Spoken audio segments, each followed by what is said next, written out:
Good afternoon and welcome to our press conference with President Lagarde and Vice President de Guindos. My name is Wolfgang Preußel. As always, we are also joined by journalists who are connected via video. When I give them the floor, they should please unmute and put on their camera. And with that, I hand over to you, President Lagarde, please. Thank you very much, Wolfgang, and good morning, afternoon, good day to all of you. The Vice President and I welcome you to our press conference. The Governing Council today decided to keep the three key ECB interest rates unchanged. While the incoming information has been broadly consistent with our previous assessment of the inflation outlook, the upside risks to inflation and the downside risks to growth have intensified. We are committed to setting monetary policy to ensure that inflation stabilizes at our 2% target in the medium term. The war in the Middle East has led to a sharp increase in energy prices, pushing up inflation and weighing on economic sentiment. The implications of the war for medium-term inflation and economic activity will depend on the intensity, the duration of the energy price shock, and the scale of its indirect and second-round effects. The longer the war continues, and the longer energy prices remain high, the stronger is the likely impact on broader inflation and the economy. We remain well-positioned to navigate the current uncertainty. The euro area entered this period of surging energy prices with inflation at around our 2% target, and the economy has shown resilience over recent quarters. Longer-term inflation expectations remain well anchored, although inflation expectations over shorter horizons have moved up significantly. We will closely monitor the situation and follow a data-dependent and meeting-by-meeting approach to determining the appropriate monetary policy stance. In particular, our interest rate decisions will be based on our assessment of the inflation outlook and the risks surrounding it, in light of the incoming economic and financial data, as well as the dynamics of underlying inflation and the strength of monetary policy transmission. We are not pre-committing to a particular rate path. The decisions taken today are set out in a press release that is available on our website. And I will now outline in more details how we see the economy and inflation developing, and will then explain our assessment of financial and monetary conditions. The euro area economy was showing some momentum when the current turbulence started. Real GDP grew by 0.1% in the first quarter of 26, according to Eurostat's preliminary flash estimate. Domestic demand remains the main driver of growth, supported by a resilient labor market. However, the economic outlook is highly uncertain and will depend on how long the war in the Middle East lasts and how strongly it affects energy and other commodity markets, as well as global supply chains. The incoming information suggests that the conflict is weighing on economic activity. Surveys point to slowing growth, and consumers and businesses have become less confident about the future since the war began. Longer delivery times and rising input prices suggest supply chains are coming under pressure. Looking ahead, high energy costs are expected to continue to weigh on real incomes, making households and firms more reluctant to consume and invest. While unemployment remained close to historical lows in March at 6.2%, labor demand has cooled further. At the same time, households are still benefiting from a solid financial position and investment should continue to be underpinned by governments spending more on defense and infrastructure, and by firms increasingly investing in new digital technologies. This favorable starting point provides some cushioning against the fallout from the war. The Governing Council highlights the urgent need to strengthen the euro area economy while maintaining sound public finances. Fiscal responses to the energy price shock should be temporary, targeted and tailored. Reforms to enhance the euro area's growth potential and accelerate the energy transition to reduce reliance on fossil fuels are more vital than ever. Completing the savings and investment union is key to funding innovation, supporting the green and digital transitions, and improving productivity. The digital euro and tokenized wholesale central bank money will enhance Europe's strategic autonomy, competitiveness, and financial integration, and will boost innovation in payments. It is thus essential to swiftly adopt the regulation on the establishment of the digital euro. Simplifying and harmonizing rules across the EU's single market will help European firms grow faster. Inflation rose to 3% in April, from 2.6% in March and 1.9% in February. The rise has been driven by surging energy prices caused by the war in the Middle East. Energy price inflation jumped to 10.9% in April, after 5.1% in March. Food price inflation edged up to 2.5% in April. Inflation excluding energy and food decreased to 2.2% from 2.3% in March, reflecting a fall in services. Inflation, which declined to 3%, services inflation, which declined to 3% from 3.2% in March. Goods inflation went up to 0.8% from 0.5% in March. Indicators of underlying inflation have changed little over recent months. For now, the ECB's wage tracker and surveys on wage expectations continue to indicate easing labour cost in the course of 26. At the same time, surveys indicate an increase in other cost components and in selling price expectations. Inflation expectations have moved up significantly over shorter horizons. Most measures of longer-term inflation expectations stand at around 2%, supporting the stabilization of inflation around target in the medium term. The increase in energy prices will keep inflation well above 2% in the near term. As the period of high energy prices extends, the likely impact on broader inflation through indirect and second-round effects intensifies. We will therefore closely monitor the size and persistence of the energy price surge and how it feeds through to price and wage setting, inflation expectations, and overall economic dynamics. The risks to the growth outlook are to the downside. The war in the Middle East remains a downside risk to the euro area economy, adding to the volatile global policy environment. Prolonged disruption of the supply of energy could increase energy prices further and for longer than currently expected. These factors would erode incomes and make firms and households more reluctant to invest and spend.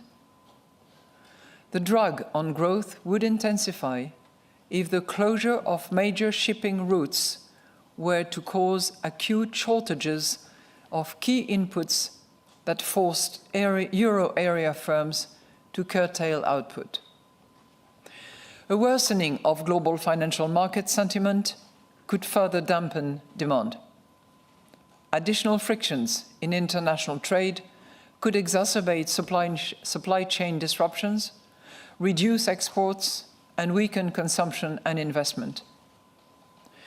Other geopolitical tensions, in particular Russia's unjustified war against Ukraine, remain a major source of uncertainty.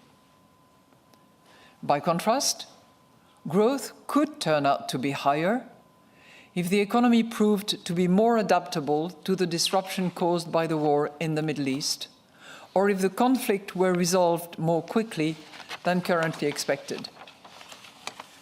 Moreover, planned defense and infrastructure spending reforms to enhance productivity, euro area firms adopting new technologies, may drive up growth by more than expected. New trade agreements and a deeper integration of the single market could also boost growth beyond current expectations. The risks to the inflation outlook are to the upside. If energy prices were to rise by more and for longer than currently expected, euro area inflation would increase further. This could be reinforced and become more persistent if higher energy prices were to spill over by more than expected to other prices and to wages, if longer-term inflation expectations were to rise in response, or if global supply chains were disrupted more broadly. Ongoing trade tensions could also give rise to more fragmented global supply chains, curtail the supply of critical raw materials, and worsen capacity constraints in the euro area economy. By contrast, inflation could turn out to be lower if the economic effects of the war in the Middle East prove to be more short-lived than currently expected, or if indirect and second-round effects proved less pronounced. More volatile and risk-averse financial markets could weigh on demand and thereby lower inflation as well. The war in the Middle East has caused significant volatility in global financial markets. Overall, financial conditions remain tighter than before the war. The cost of issuing market-based debt rose to 3.9% in March, from 3.5% in February. Bank lending rates to firms, based on data recorded prior to the war, edged down to 3.5% in February, while mortgage rates remained at 3.4%. The annual growth rate of bank lending to firms increased to 3.2% in March from 3% in February, while the growth rate of corporate bond issuance fell to 3.9% from 4.5% in February. Credit standards for loans to firms tightened in the first quarter, as reported in our latest bank lending survey for the euro area. This tightening was due to banks becoming more concerned about the economic risks faced by their customers. Demand for loans to firms decreased slightly in the first quarter, especially for fixed investment. Mortgage lending grew by 3% in March, after 3.1% in February, amid a small tightening in credit standards and unchanged demand. So, in conclusion, the Governing Council today decided to keep the three key ECB interest rates unchanged. We are committed to setting monetary policy to ensure that inflation stabilizes at our 2% target in the medium term. We will follow a data-dependent and meeting-by-meeting approach to determining the appropriate monetary policy stance.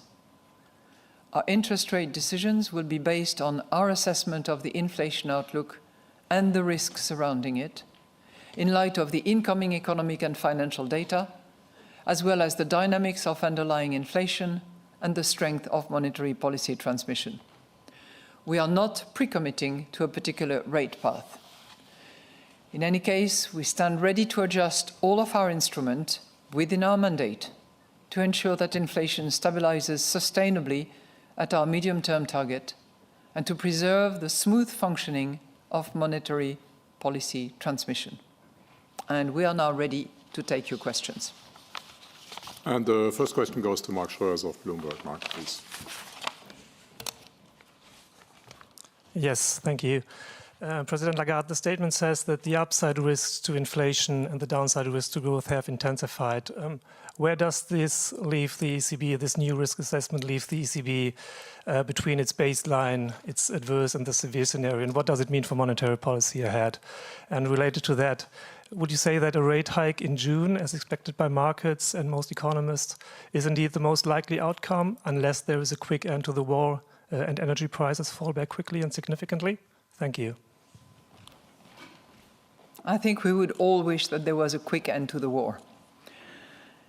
But looking at our monetary policy and the decision that we made today, we decided to keep the 3 interest rates unchanged. And to address your question, I'm not going to tell you whether we are closer to the baseline, scenario 1, scenario 2, because I think that what we have debated over the course of yesterday and today with the Governing Council is where are we relative to the baseline? And the conclusion is that we are certainly moving away from the baseline. Where to exactly, at what point in between baseline and other scenarios is, I'm not sure, the most relevant assessment. We are moving away from the baseline.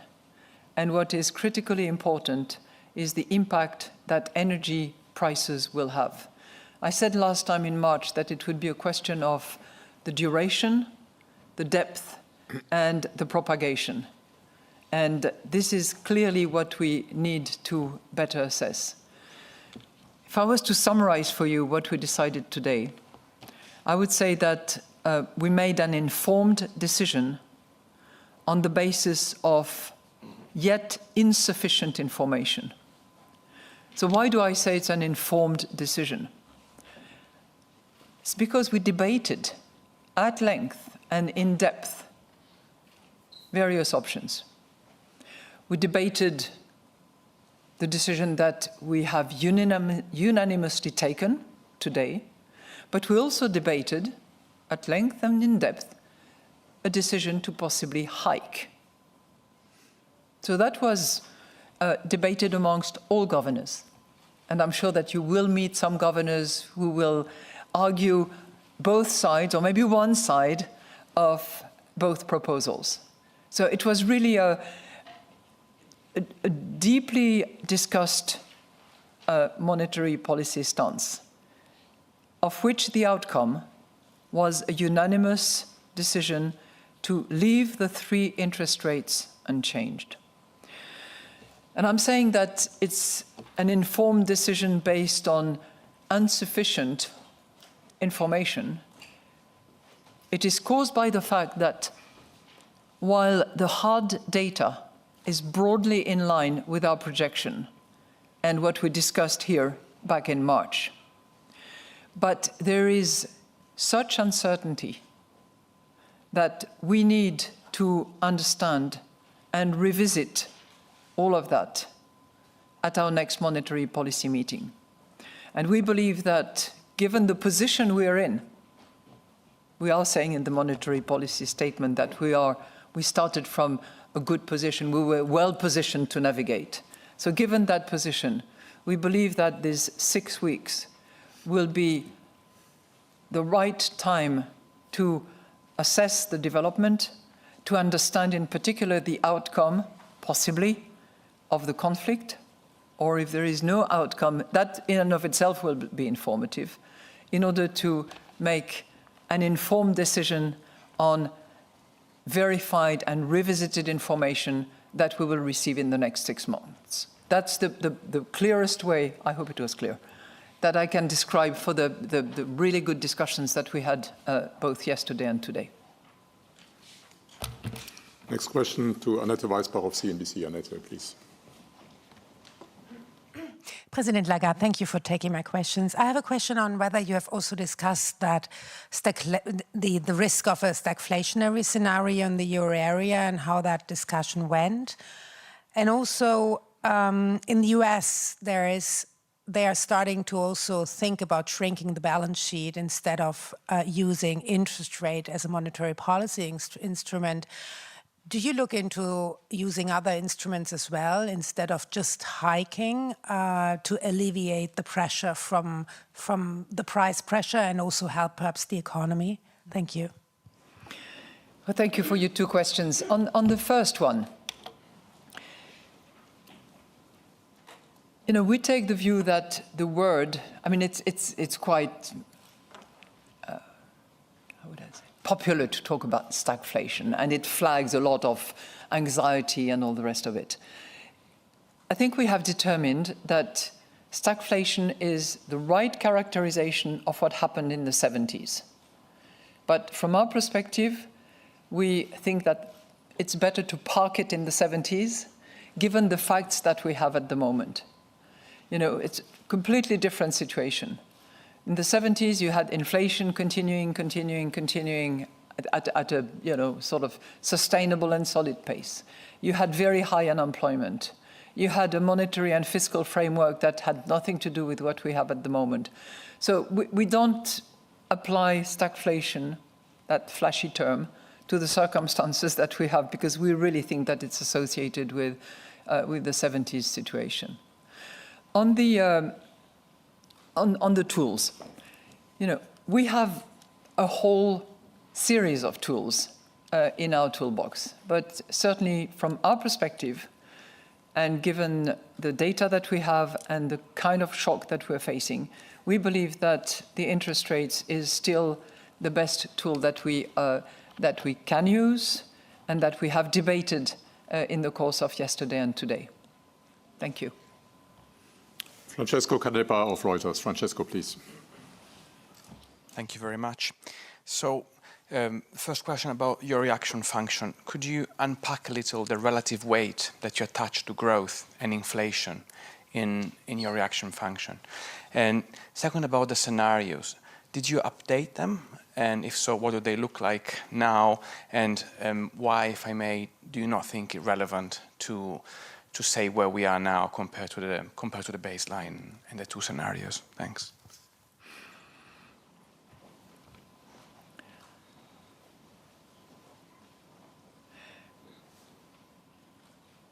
I'm so pleased that you mentioned the reaction function. Because it's, we spend quite a lot of time working it out, finding consensus around the reaction function. And as you know, because you're a frequent reader and observers of what we do, the reaction function has been very clearly spelled out in our strategy review that we published in 25, and that I have tried to elaborate on and that I have tried to apply to the current circumstances in both my speech to the watchers and my speech in Berlin last week. So I think for me, there are sort of three. We love to work with three because it's pillars. But I have for myself three anchors of what our reaction function is. So first of all, to remind you, target is 2% medium term, number one. Number two, symmetry. We discussed that today, and we reaffirmed it. Number three, our reaction will depend on the type of deviation from target that we observe. Is it large and sustainable? In that case, obviously, we have calibrated in our strategy review and in those two speeches that I have committed in the last few days. In that case, we have a forceful or persistent reaction to return inflation to our target of 2% medium term. That's our reaction function. And the data and the process that we use in order to deliver on that reaction function is what you see, monetary policy statement after monetary policy statement, which is the inflation outlook with the risks associated to it. And as you will have seen in the MPS, we have a strong chapter on both risks to growth and risk to inflation. That's how we bring in the risk to growth, to your point. We also look at underlying inflation, and we look at the dynamics of monetary policy transmission. So the reaction function, the process and the tools that we use in order to apply that reaction function. And of course, we look at the specificity of what we are going through. And that's where you will find more details in both my speech to the watchers, you are one of them, I'm sure, and my speech in Berlin to the bankers. And I think I tried in that, in those two documents, particularly the latter, to really apply the reaction function and the tools to the circumstances through which we're going, in particular a supply shock, a strong supply shock, negative one, of course, and to see whether we are going to use one or the other approach in order to deliver on our target of 2% medium term. And one is see-through. Anyway, I don't need to repeat my Berlin speech. It's some of you have read it. The scenarios. Oh yeah, you asked me about the scenarios.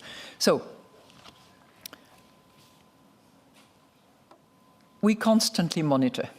We constantly take in new data, hard data, soft data, survey results from all sorts of perspectives, and we verify, and we adjust, and we take stock of all that.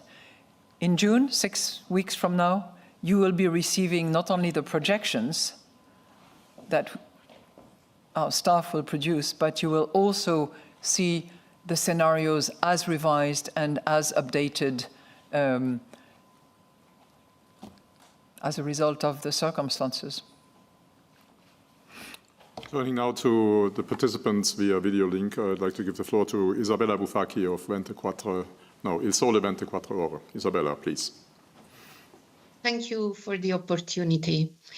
I have two questions on liquidity, which is key to the implementation of monetary policy, but also crucial for financial stability in times of crisis like we have now.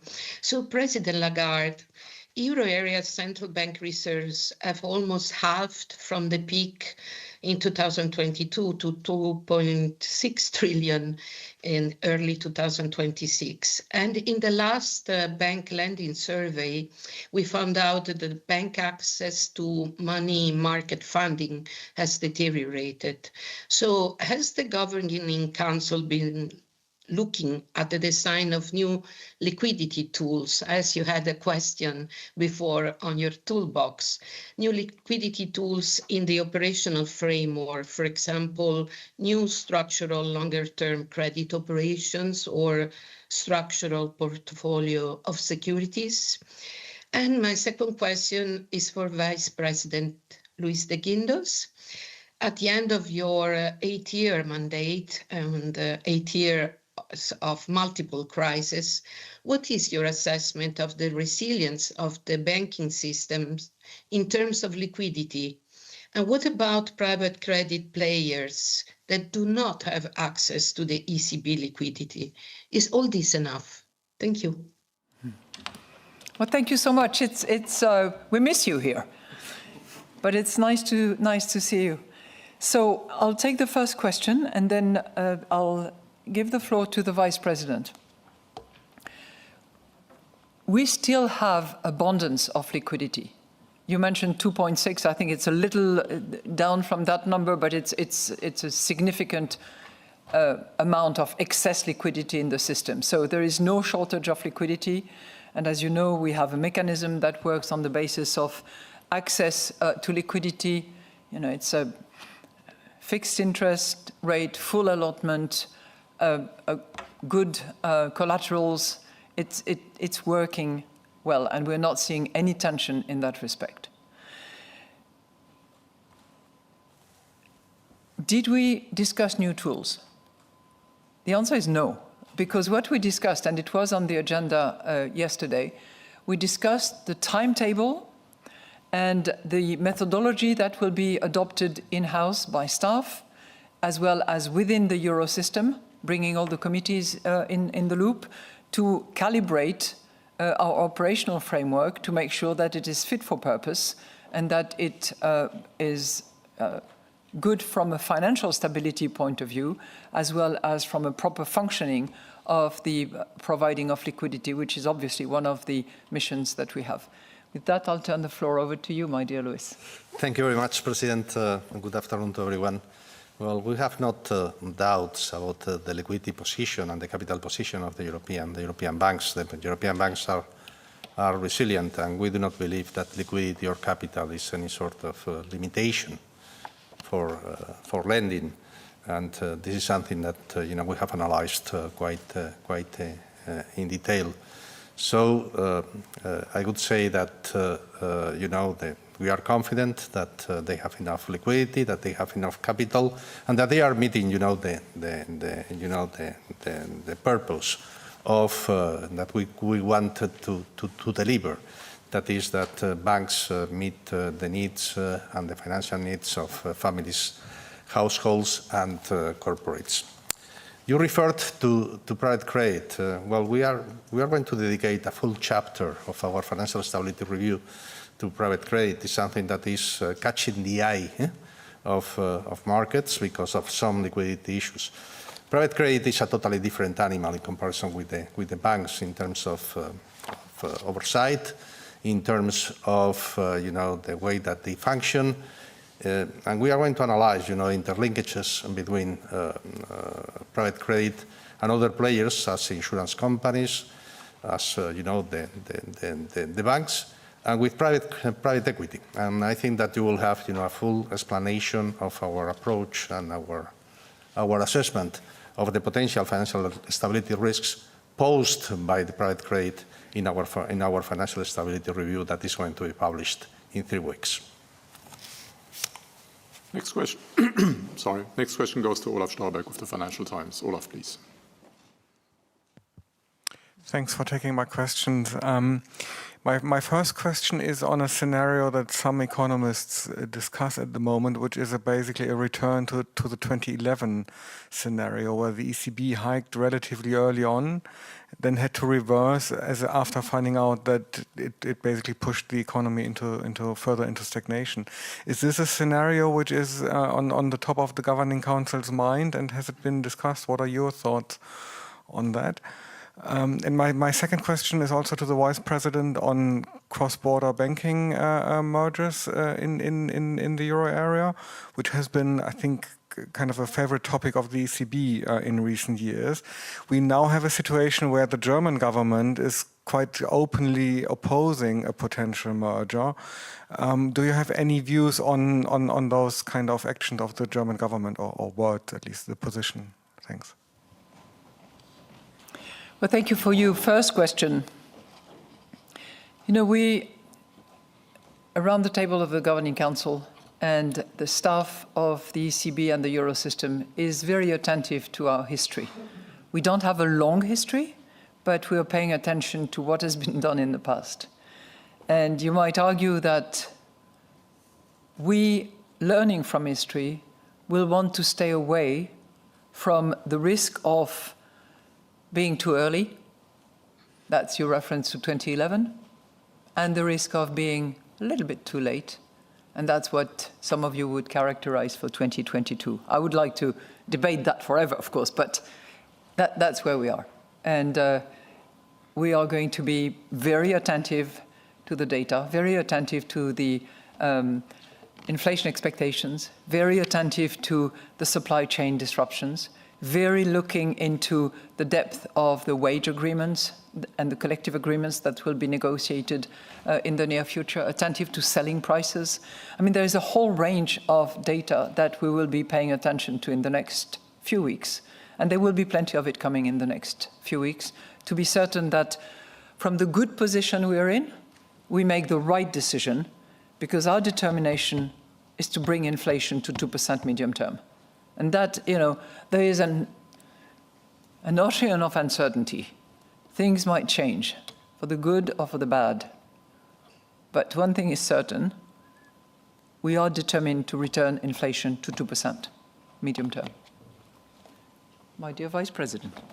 Thank you, President. If you look at our reply, the reply of the Eurosystem to the consultation process that was launched by the European Commission a couple of weeks ago, that we published a couple of weeks ago, you will realize that the main message that is embedded in that report is that we are in favor of a single jurisdiction for the European banks with free flow of capital and liquidity.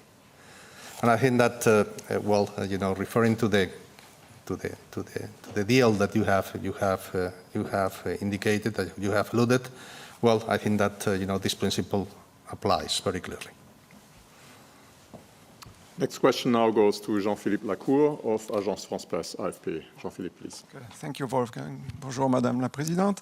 Bonjour. I'm wondering why in the statement there is this sentence, the Governing Council will closely monitor the situation. We were speaking about history. I remember the Trichet times when he said we are looking very closely at the situation.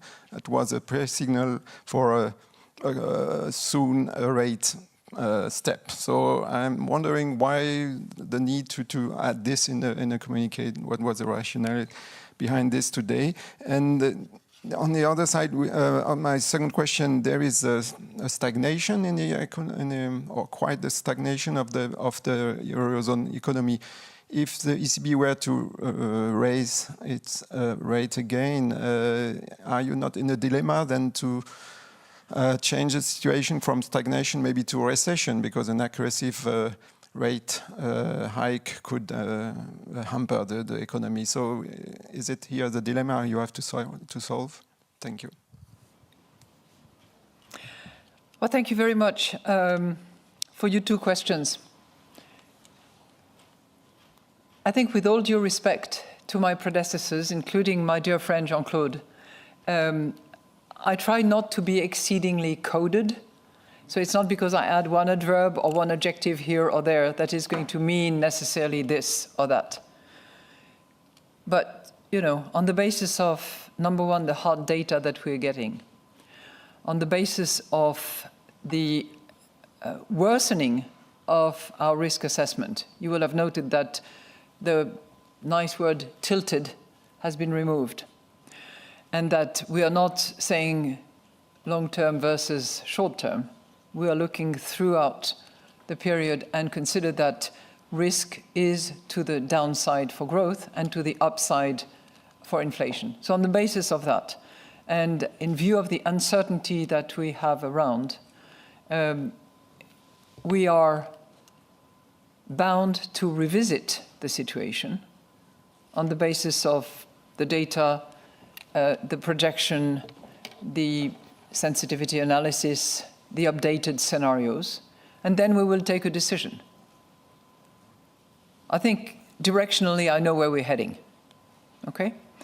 But we shall see. There might be massive changes taking place. There's one element that is going to have a real impact, and that is the duration of the conflict. So I'm not suggesting that because the conflict stops tomorrow, there will be no negative supply shock and consequences. There will be, we know that, because of the infrastructure, because of the logistics, because of the time lag and all that.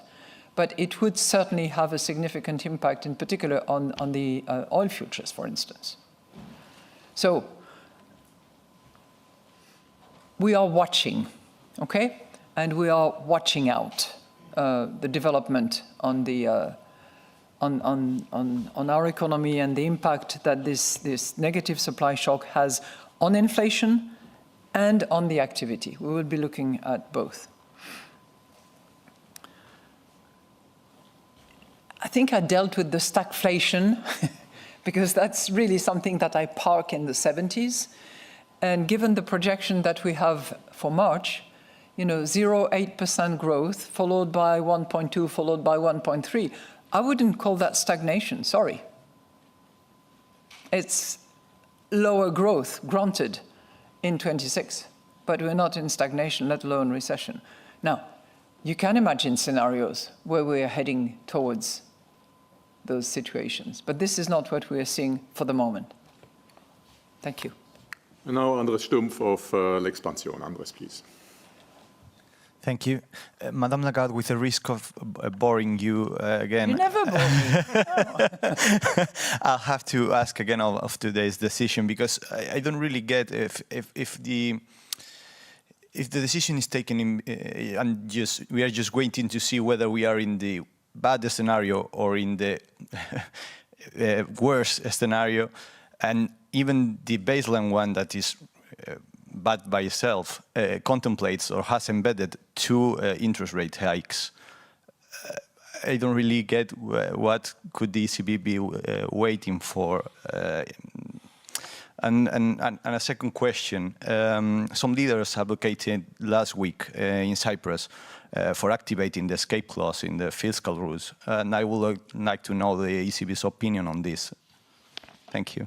Sorry, can you repeat the second question? The fiscal escape clause. Some leaders in Cyprus last week advocated for activating it, and I would like to know whether the ECB would push for that or against that. Okay. Thank you. Thank you for your first question, and thank you for reminding everyone that in the design of our baseline and of our 2 scenarios, one adverse, one severe, we had in those situations 2 rate hikes which were embedded in both baseline and scenario, given the cutoff date that we took. And as you know, this has changed over the course of time. It goes from 2 to 1 to 3, but 2 was certainly the one. And that means that our reaction function is well understood, right? Second, I would observe that there has been recently some financial tightening, which is also, doing part of the work. But the reason we are not, and we've debated that yesterday and this morning, the reason we are not implementing what is embedded today is that, number one, we start from this good position that gives us time to actually revisit all these hard data, the soft data coming in, and that will be confirmed by multiple additional information. That's point number one. Point number 2, we are not seeing second-round effects. Okay, so we are seeing direct effects, granted. We're seeing some indirect effect, but we are certainly not seeing second-round effects. And that is something that we need to be very attentive to. We are receiving, not contrarian, but inconsistent information. When I read the results of the corporate telephone survey, for instance, there is no intention on the part of the corporate leaders to significantly increase wages. There is a labor market that is more fluid than it was. And as I said, the financial tightening is happening. So for all those reasons, we want to give ourselves the time, the depth, and the necessary analysis to determine in June what is necessary in order to reach our 2% target. And now, fiscal rules. Escape clause. We had the pleasure of welcoming Valdis Dombrovskis for part of our meeting yesterday afternoon and today, and we discussed that, and we understand that effectively the escape clause has been mentioned by several countries, and that this is under review by the Commission. This is not an area over which we have any kind of jurisdiction or authority. What we can say, because it has an impact on inflation, is that whatever fiscal support is granted, whether it's in the form of additional income or tax exemption, has to be temporary, targeted, and tailored. And we think that the price signal in particular should not be eliminated by the measures that are temporarily and in a targeted way offered to the citizens. Stefan Reckius of Handelsblatt. Stefan, please. Thank you, Madam President. I have a question, a follow-up on the term stagflation once more, which you called flashy, I believe. That's why you come back to it. Yes, and I'm asking that because quite some analysts and economists are using that term right now to describe the situation that we are in now. Is there a fundamental misunderstanding in some way of the economic situation by economists using this term, or is this just mincing words? And my second question is on what you just repeated, the 3 T's, targeted, temporary, and tailored. Do you have a sense that governments are adhering to these principles, or do you see signs or actions that vary you? Thank you. Yeah. So on your first question, I will not repeat what I said, although I will actually. So stagflation, a characterization which in our view is associated with the 70s, entirely different situation. And we contend that our monetary policy framework is strong enough and our determination is solid enough that we will bring inflation back to 2%. What happened in those days is that inflation was on this running course and continuously without being brought back and tamed. We will tame inflation. So we will not find ourselves in that situation. Added to which, as I said, 0.8 followed by 1.2 followed by 1.3 is not what I would call stagnation. It's lower growth than what we had anticipated before the war, unfortunately. But so your second question.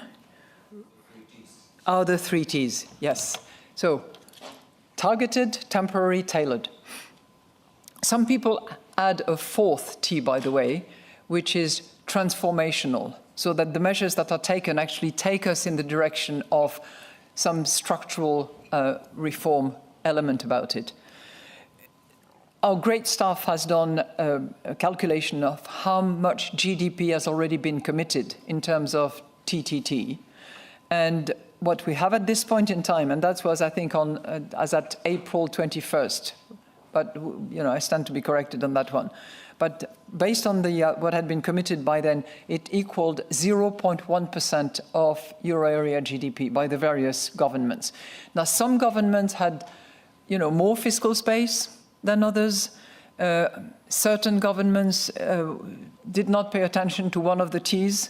I think that the temporary one, is holding, but we keep repeating, and I hope it sinks in, that temporary, targeted, tailored are all necessary in order to navigate through this period. Thank you.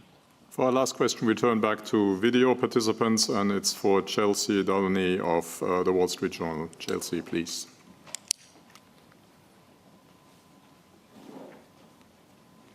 Hi, don't go, it's not over, huh? Yeah, thanks for taking my question.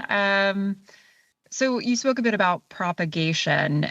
I was hoping you could just give a little more clarity on the timeline for when we might expect to see some of these second round effects. Like, we're 2 months into this now.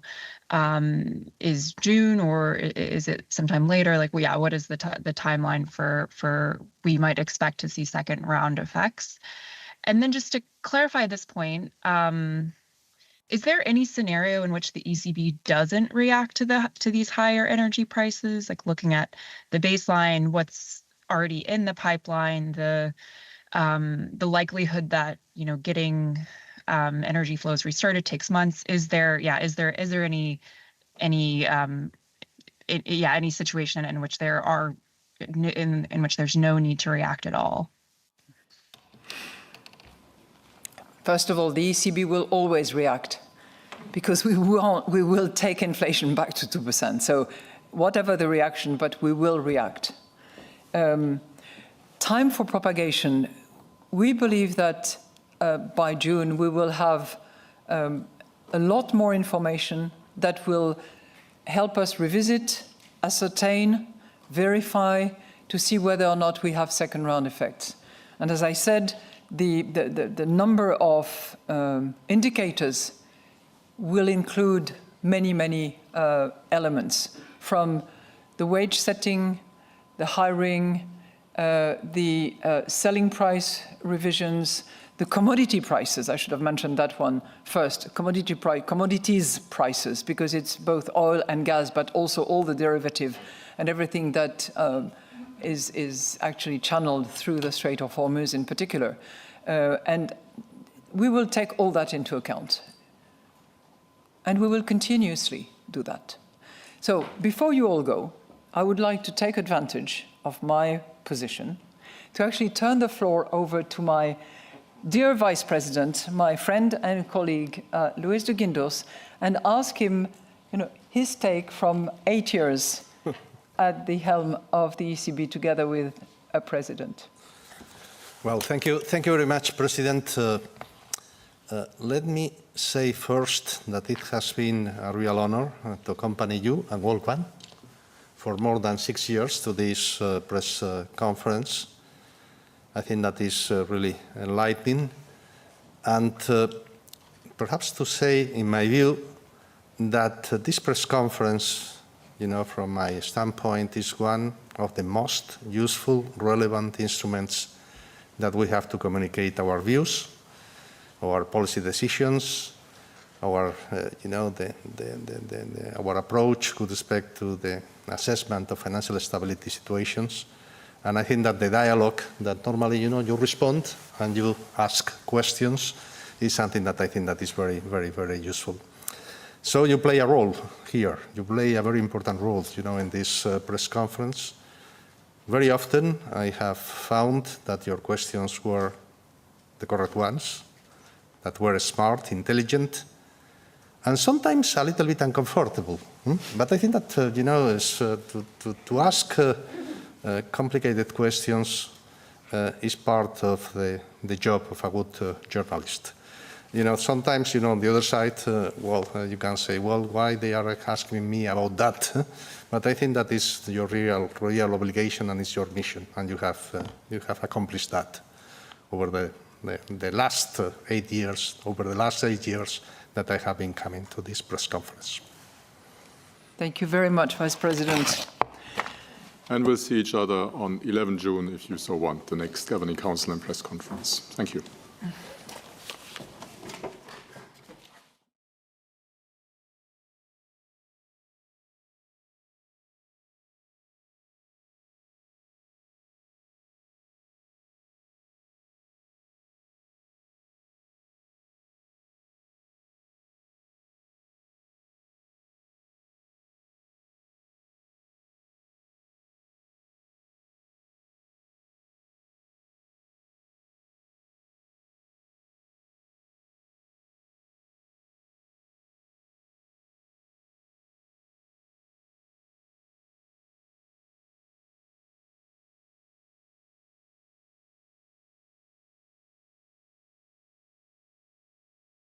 Thanks a lot for being here all still in this wonderful conference, and thank you for this impressive organization. It's a very nice experience. So today I am talking about self-driving neural networks for yield curve modeling. And this is a joint work with my co-authors Jannik van Brummelen, Julia Schaumburg, and Marcin Zamoyski. So we start by the yield curve. So the yield curve, it shows the relationship between interest rates and the maturities of government bonds. So the yield curve is a very important object for monetary policy and financial markets because it gives an idea, it summarizes the growth expectations and inflation expectations and risk premia. So we're interested today in how can we forecast this. So typically the shape of the yield curve is upward sloping because it reflects the higher yield for longer maturities. But depending on changing economic expectations, it can even flatten or invert. And I've drawn down some extreme scenarios of this yield curve. And there's one with a high average yield curve, one with a very downward sloping yield curve, one with a very upward sloping, very steep yield curve and one with a very low average yield curve. And all these scenarios are possible. And then I also made an animation, and we're going to try if it works now. And what I try to show here is that I have the current yield curve 1 year ago and 2 years ago. And we see that clearly it's a very smooth curve that we want to model.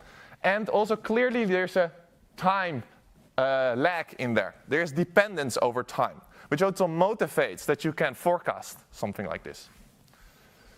So yeah, we are at the end. And what people have been trying till now to forecast this yield curve is a Nelson-Siegel model approach. And then my finance friends always find it nice when I start talking about this because they know this model. And why do they know this? Because it's a very useful model that can summarize the entire curve with just 3 components, which are level, slope, and curvature. And they like this because it's interpretable and simple to understand. But it also comes at a cost. So the problem is that by imposing this Nelson-Siegel structure, you have very strong idea about the functional shape of specifically the slope and curvature. And we want to be more flexible than this. So we contribute to this literature by learning the shape of the slope and curvature using neural networks. And we do this still within a factor model structure. So this is different from a fully fledged machine learning approach where you trade in the interpretability. And we don't do this. We have still an interpretable model, and we'll show you later how. But we go even one step further. So what you see is that this yield curve, it does not only move along 3 factors, it actually reshapes. And people have been trying to capture this reshaping curves with time-varying Nelson-Siegel models. And as inspired by those ideas, we will also make our neural networks time-varying with observation-driven parameters. And this leads to the self-driving neural Nelson-Siegel model, which improves forecast performance for the US yield curve. So let's take one step back. The yield curve factor models. So we have a general framework of yield curve factor models here, where on the left-hand side we have our yields for each time to maturity tau. And it is built up as a factor loading matrix function, which produces our factor loading matrix, which gets as input the vector tau and is parameterized by gamma t. And we then multiply this times beta t, our factors, and in this work we only consider 3 factors, which is standard for Nelson-Siegel. So one specification of this model would be the Nelson-Siegel specification. I think plenty of you are familiar to this, but just to recapitulate is that the first column of this factor loading matrix function that is produced is the ones. And it will give us the level factor. And for the second one, the second column of our factor loading matrix is given by this exponential function, which gets as input the tau I, and is parameterized by just lambda to give the full column for every time to maturity of our factor loading matrix. Then for the third column, which is for the curvature, it gives us the third column of our factor loading matrix by just this exponential function. And everything by just one parameter lambda. It's nice because it's interpretable, it's easy, but what if you want to be more flexible? So what we do is that we make a neural Nelson-Siegel model. So what we do is that we implement 2 tiny neural networks instead of these exponential functions. So we still, for the level factor, we don't do anything, it's still once. But for the slope factor, we replace the exponential function by a neural network, which just takes as input still the time to maturity, but now it's parameterized by gamma 1t. Then for the third column, which is the curvature, we get another neural network, still with input tau I, but now parameterized by another gamma 2t. And then I depicted here as well how our neural networks look like. So you get as input the time to maturity, then goes via 3 weights and 3 bias terms into the activation functions, and then it summarizes again with 3 weights to our entry of a factor loading matrix. So that means that we have 9 parameters, and we only consider here 3 hidden units in our neural network because it's already plenty to capture a wide range of different shapes of our slope factors and curvature factor loadings. So in total for 2 neural networks we have 18 parameters instead of 1 of this Nelson-Siegel model. So as I told you, we go further than this. So what we do is that we make this self-driving. So self-driving time-varying parameters. So we let the parameters of this neural network be driven by the gradient of the mean squared error. And although not applied to neural networks, a similar idea was proposed by Creel and co-authors in 2024. And people are maybe here familiar to this by the score-driven literature. So they propose it as a mean squared error, but in the score-driven literature, we are used to taking the log likelihood. And then let updates of parameters be driven by a log likelihood. But we are driven, self-driven, by a mean squared error in this case. So the nice thing is that we don't have to assume any log likelihood function, and then hence also are more robust against some specifications of this likelihood function. But maybe some of you already have noticed that we have a bit of a problem here. So if we multiply our neural network times a factor, then the identification is lost, and therefore also any interpretability. So we have two goals in mind. We want identification of our factors specifically, and we want them to be interpretable. So similar to the Nelson-Siegel model, we want that our factors are still interpretable by the level, slope, and curvature. And we actually managed to transform the output of our neural networks by using a combination between anchoring and normalizing the factor loadings to fix the location and scale of this factor loading matrix. And therefore, and we show in the paper exactly how we do this, we can actually still interpret the factors as the same way as in Nelson-Siegel, as the level, slope, and curvature. Okay, now it will be the hardest slide of this presentation will come in the mathematical sense, because we are going to explain how we actually update our parameters. So please bear with me for a while, or check in later. So we first have to initialize our parameters of the neural network and the factors. And then a data point enters, a t is 1. And how are we going to update based on this data? We want to incorporate this data in our factor loading parameters, but also in our factors. So we get a bit of a chicken and an egg problem, like which one do we do first, and what happens first, and how do we update them?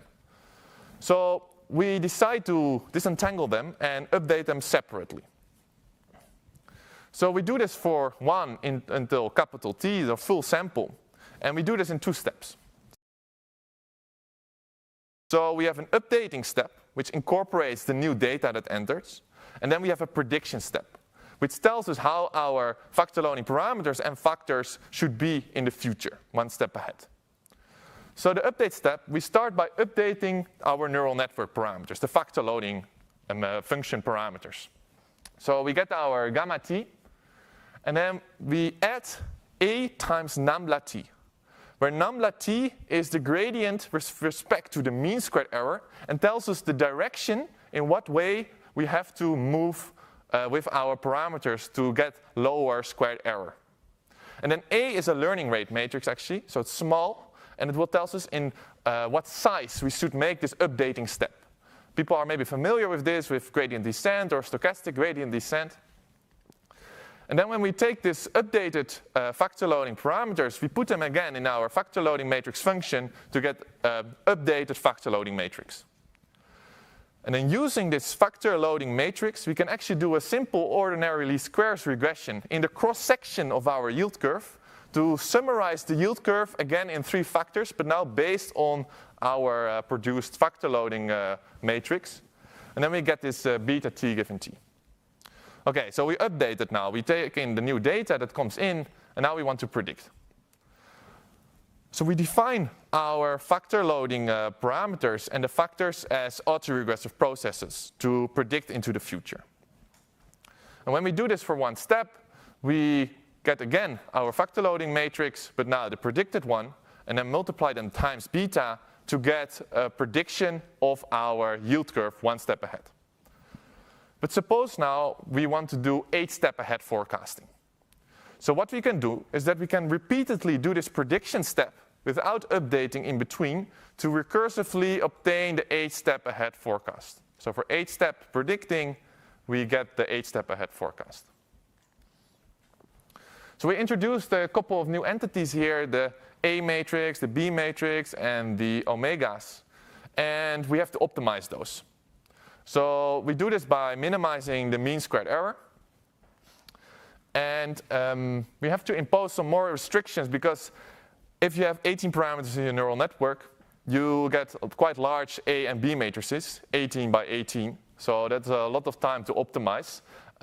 So we do make a restriction that A and B need to be diagonal for the neural network. And then if you impose the restriction that A and B gamma are equal to 0, then the neural Nelson-Siegel model will be just its static form. And then we add one extra thing, which is the scaling of the gradients. And we do this because it's quite a common thing to do in the gas literature. But we scale with an adaptive second moment scheme. And this is quite standard in neural network literature. Maybe people have heard from Adam or RMS prop. And this is also a way what we implement in our model, in our filter, to be more robust. And we denote this by scaled self-driving neural Nelson-Siegel model. And in the paper is more about how we do this exactly.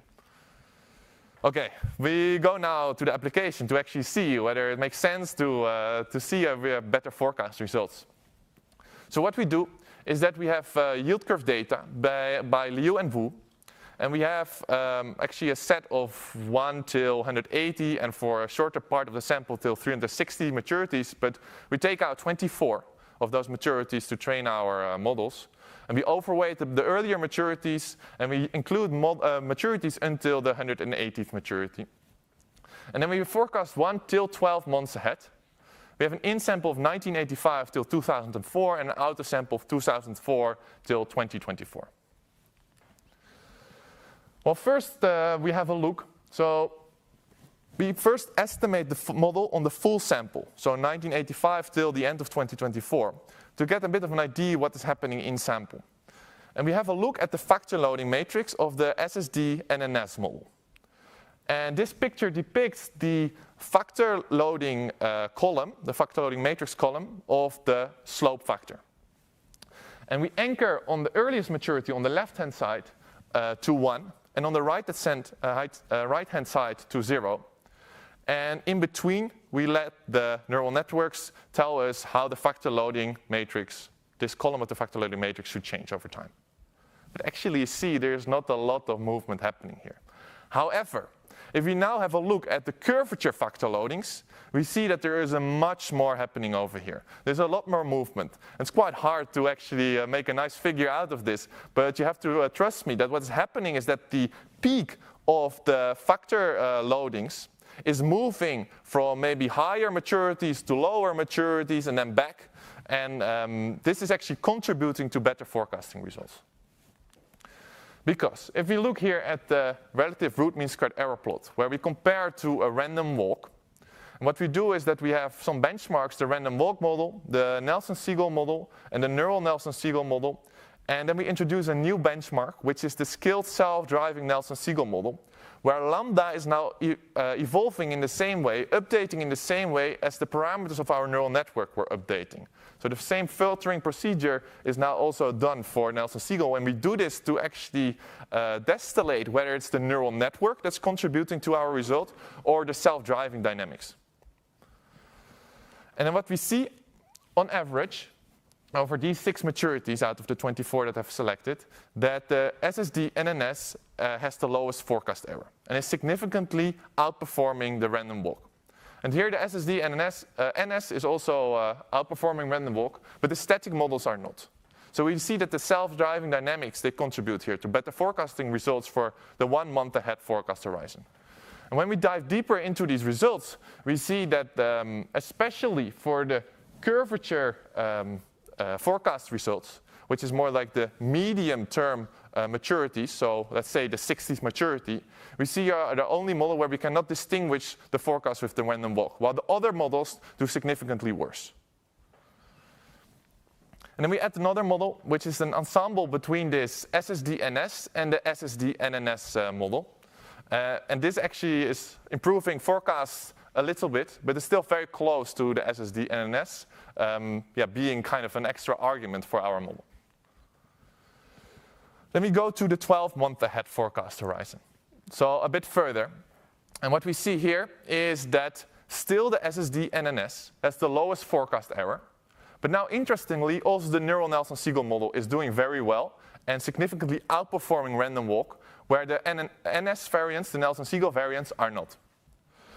And including the SSD dynamics still gives us a bit of an extra edge, but the neural Nelson-Siegel part is here the most contributing to the forecast results. And even the SSD NNS is better than the ensemble between the two models.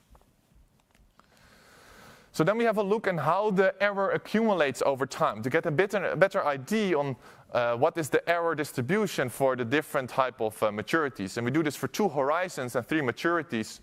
And we see especially for the shorter maturities, there's a lot of the error accumulating during the financial crisis and the COVID periods. But that's also where our models actually gain their comparative advantage over the other models. So the 3 SSD NNS is specifically doing well in those periods. And however, although this is not as visible in the higher maturities, also there the comparative advantage is gained during those times.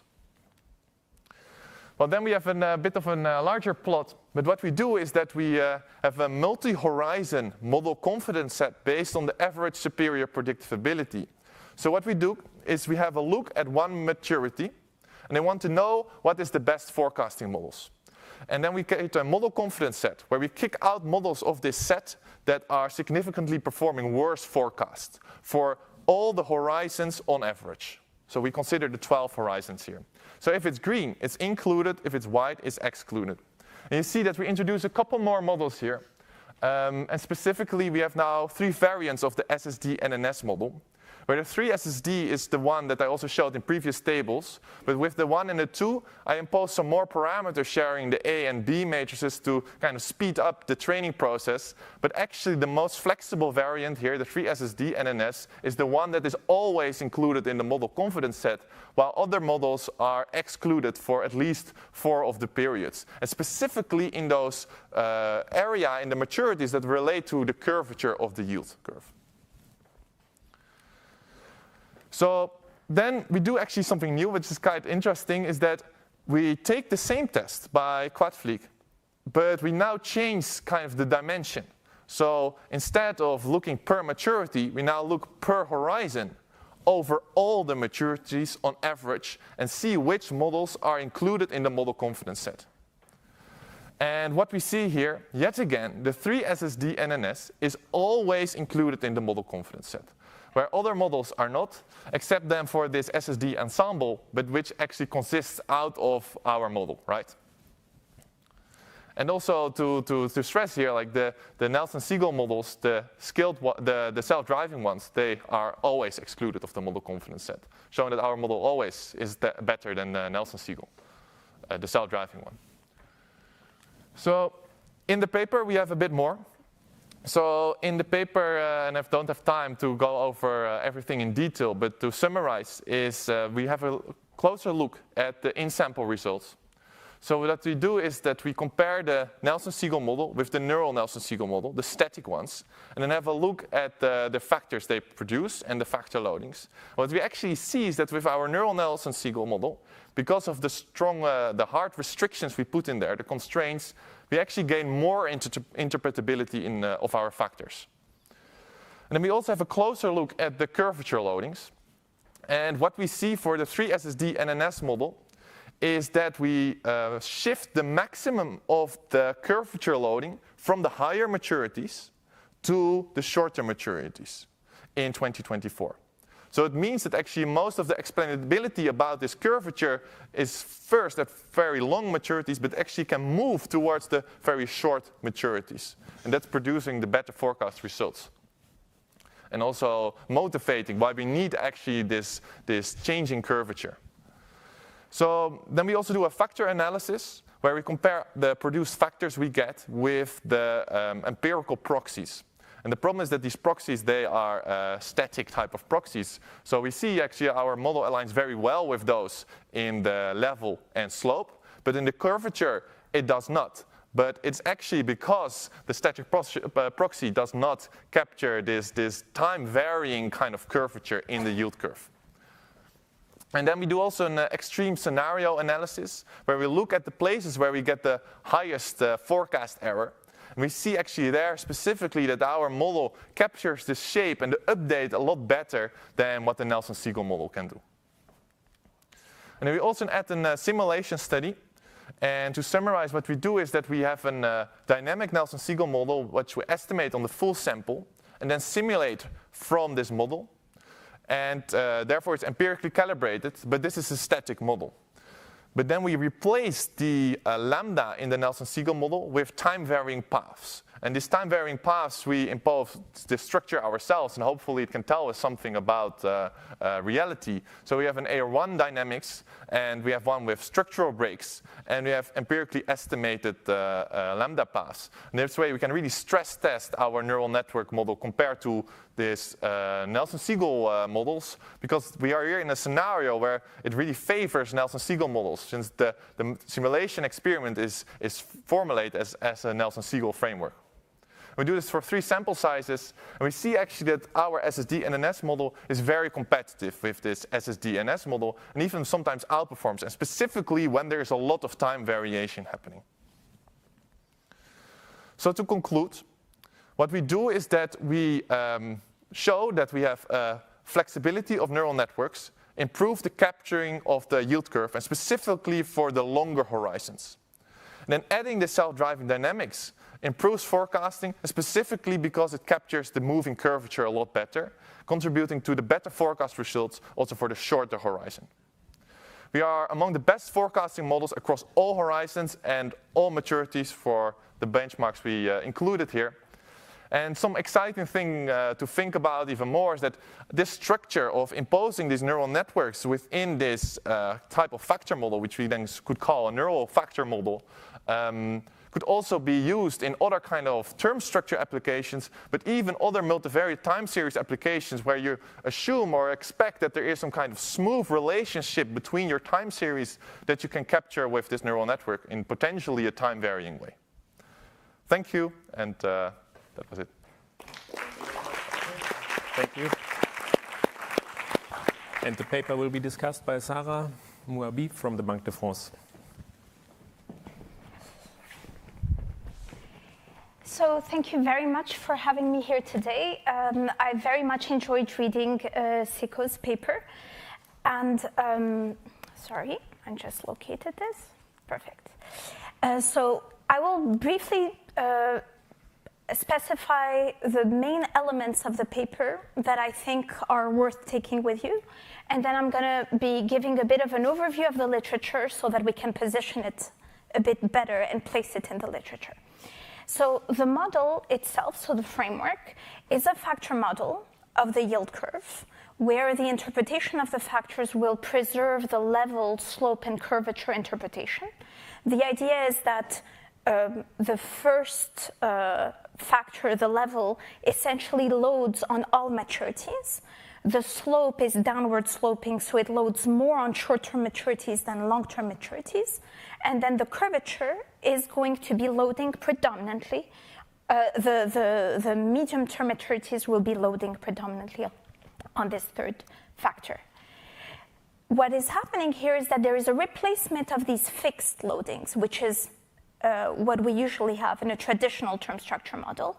And now this will be replaced with time-varying ones through a shallow neural network. So the neural network itself doesn't need to be deep. You don't need to have a lot of layers. It's shallow, and it seems to be sufficient, and it does the trick.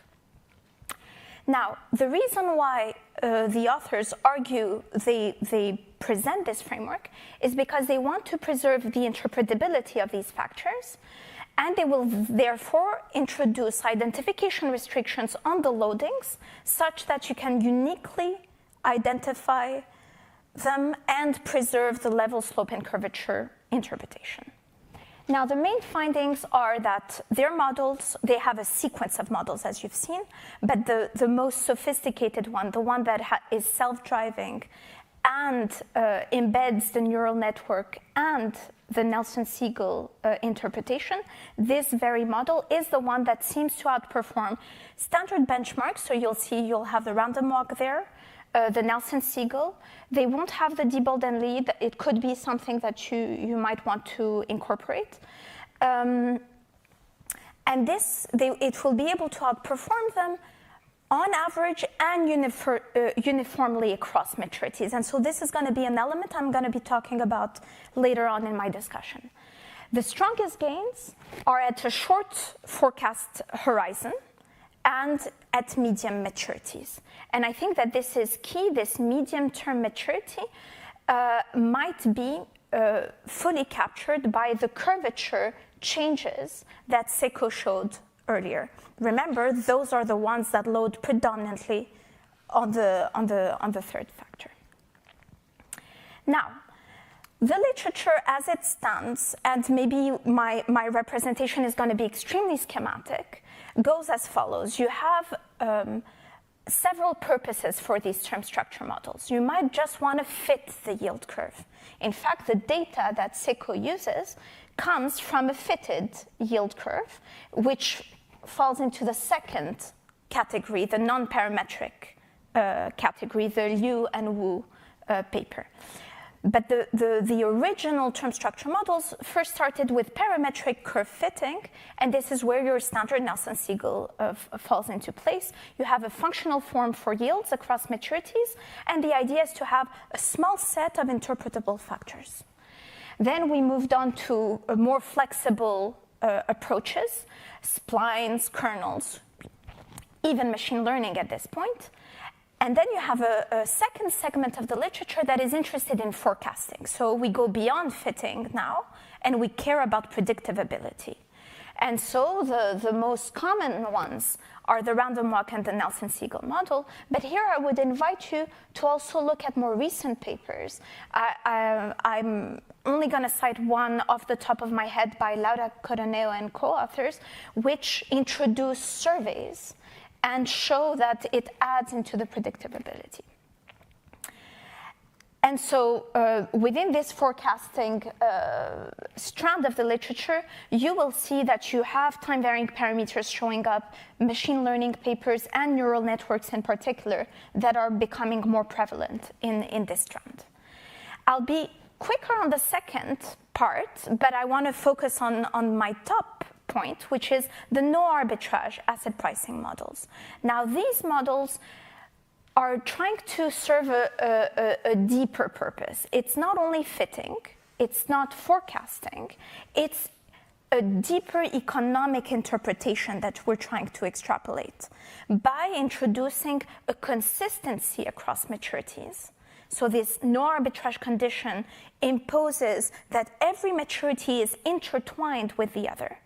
And this allows you to link yields to risk factors and to decompose your interest rates into an expectation and into a premium component, okay?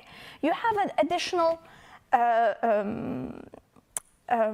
contributions to the literature, how to address the zero lower bound, how can you incorporate stochastic volatility, whether factors should be spanned or unspanned, what are the hidden factors, in other words, in the yield curve. I'm going to just omit that, but what I want to say is that your paper at least falls into all three categories. So you have a hybrid framework, and I think it would be useful for the reader for you to emphasize that. Now, I'm going to start with my first comments. What I want to do is I want to better understand the role of your key ingredients. And your key ingredients are twofold. You have your factors and your loadings. Your factors, you've made quite a strong effort. Actually, it was a valiant effort. It's very difficult what you did to preserve the identification restrictions that give you the interpretation of level, slope, and curvature. And what I will argue is that if it's a forecasting paper, of course the level, slope, and curvature gives you a summary. It might be useful, but ultimately what you care about is your ability to forecast. And maybe you've tied your hands more than you need to. So I wonder, all of the models that you have, you're benchmarking always against models that have a Nelson-Siegel structure. And I would invite you to just let go of it and let's see, would it improve or not? And if it improves, that's a finding. And if it doesn't, it's also a finding. It means that this Nelson-Siegel interpretation is not for nothing that we've been dragging it along across the years from the 1980s. It's because it has some importance. So that's my first recommendation. Another recommendation is to better understand how important is the time variation in your loadings. So, of course, when you have your shallow neural network, but it's not there that the gains are coming from. It comes from the self-driving nature, as far as I've understood from the comparisons you make.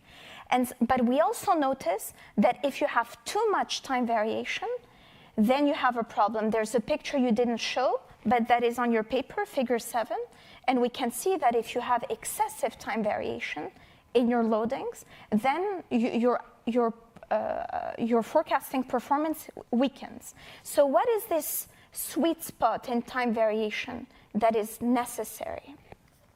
So I would invite you to dig a bit more deeply into that. The second point I have is that, as I mentioned earlier, it is a hybrid framework. It's a framework that falls into at least 3 of the many strands of the literature. But what I'm going to try and argue is that perhaps, based on some preliminary results we've seen today, maybe it can actually fit 4 of these strands of the literature. So let me be a bit more explicit in what I mean. So the model outperforms on average, but it also outperforms uniformly across maturities. And this means that these typical no arbitrage conditions we impose to have consistency across maturities might be coming at a low cost for you, because you seem to be complying to some consistency across maturities without even imposing it. And I wonder if you were to actually go all the way to impose these restrictions, if your forecasting ability would survive. And if it did survive, then you would have what I think a central banker would adore to have in their hands, because then you would have true economic interpretation. You would be able to decompose through forecasting expectations and premia. And that becomes much more useful for a central banker. I understand that I'm running out of time, so I'm going to just skim through the last bit. So I think that you can even exploit the full potential of your model by starting your data even earlier. You don't need to be restricted by the grade moderation, because you have a model that it is designed to be able to tackle these changes in regimes. I would encourage you to do a little bit more of a focus on what happens around the zero lower bound in your setup. And I would want to know whether the curvature, the maximum maturity of your curvature, you say it decreases over time and reaches up to 12 months in 2024. And I would want to know when the biggest fall happens. And if it happens after the zero lower bound period, I think that this is something that needs to be looked into more carefully. It can be a very interesting feature. So I'm going to stop here in the interest of time, but what I want to say is that the results speak for themselves. The forecasting performance is there. And what I would encourage you to do is to better understand the source of your success, essentially. Thank you very much.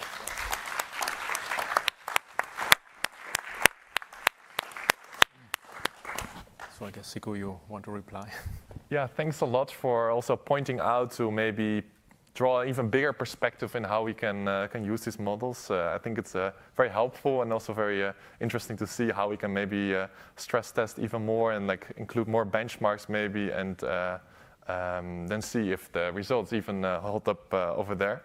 One comment I wanted to make is that in these factor models, we always have the bit of an issue that to have any identification, we have to put in some restrictions somewhere. And some people put it on the factors, and some people put it in the factor loadings. We now put all our restrictions on the factor loadings. And yeah, it could be that that is actually hurting forecasts somewhere. But you have to make a choice over there. Absolutely. Yeah, thank you. Okay, thank you. I wasn't sure whether the AI agent would stay with us until the last session, but apparently it does, so please go ahead. Yeah, still here. Looking beyond US Treasuries, how easily can the framework be extended to euro area data with multiple sovereign curves, segmentation and credit risk, and to joint modeling of yields with macro variables relevant for policy like inflation, output, and other financial conditions? Yeah, thanks a lot, AI, for the beautiful question. I think it can easily be extended to other European countries and their yield curves. And it's also very interesting to see whether we can include other macro variables. And more importantly, actually, these neural networks, they don't only allow for maybe a maturity as input, but maybe we could even put macro information into the factor loadings by inputting it into the neural networks. And I think that would also be a very interesting idea to do. Okay, any more questions from the audience?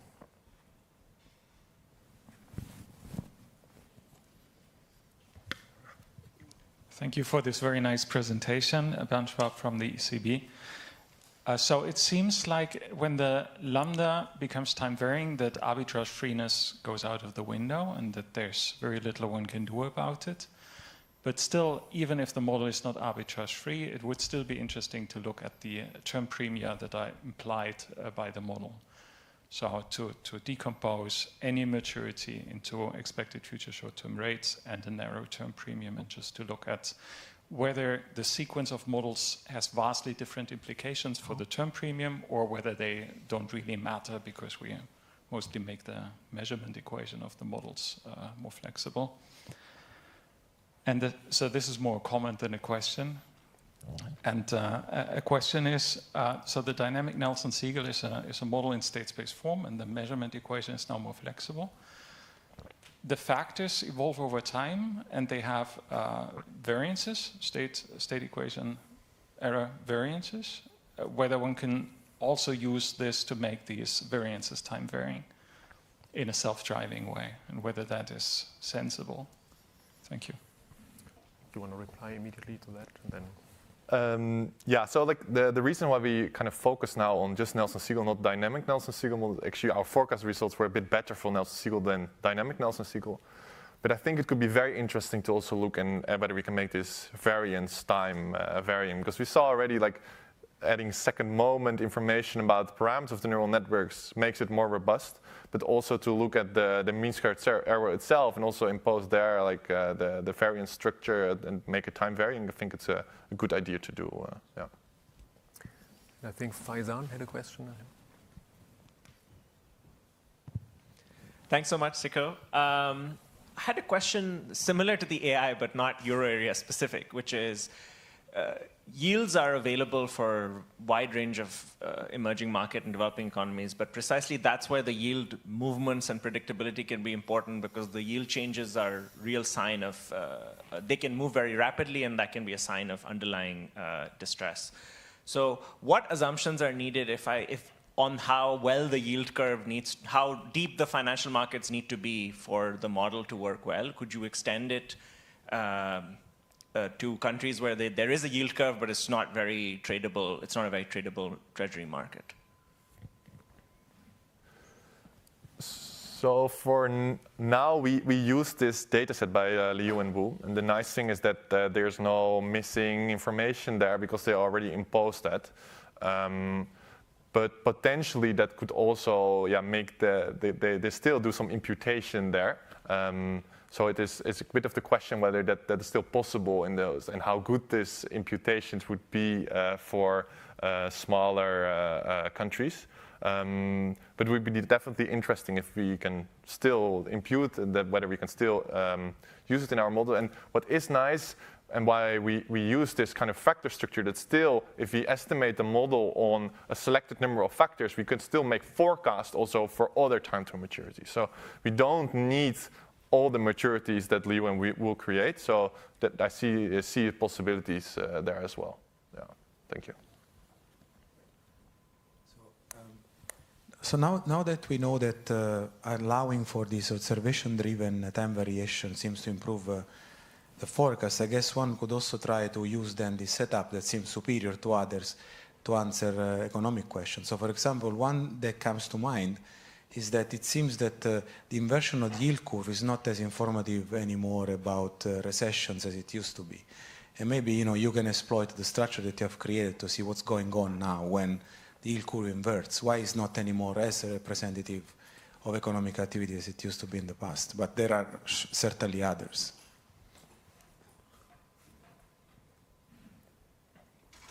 Yeah, thank you. I've seen also things about that, and I agree that it could be interesting to see whether this factors, what kind of interpretation and what kind of predictability do these factors, for example, also have on these kind of economic applications. Yeah, thank you. Are there any other questions?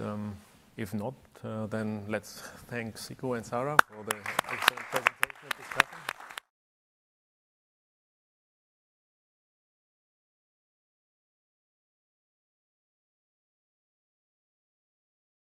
Thanks a lot, first for the nice introduction and also to the organizers for including our paper in this very nice program. Yeah, this is joint work with Phil and Max, and the usual disclaimer applies. So this talk is really about interpretability and interpretation. And typically, when we think about interpretation, especially also in the context of machine learning forecasts, we think about variable contributions. So which variable is driving the prediction, and how we solve this typically is, we have a certain model, we have a conditional mean function f, and then we will, we interpret it via its partial derivative. So in a linear case, what would you do? You would take the partial derivative with respect to a certain regressor, and you would get the beta. But even in linear regressions, this task can quickly get challenging. And the problem that we have is the number of variables that we want to include. And in macroeconomic forecasting, typically we want to include a rather large set of variables. So we want to really have this kind of snapshot of the economy with a lot of macro indicators, financial variables, and so on. So if you think about such a system, it's like, 150 cross-correlated variables. I mean, this partial derivative, it gets basically meaningless in such a system.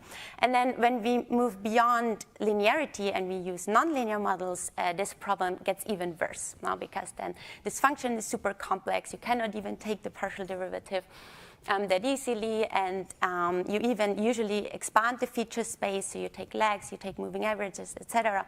So this problem gets even worse.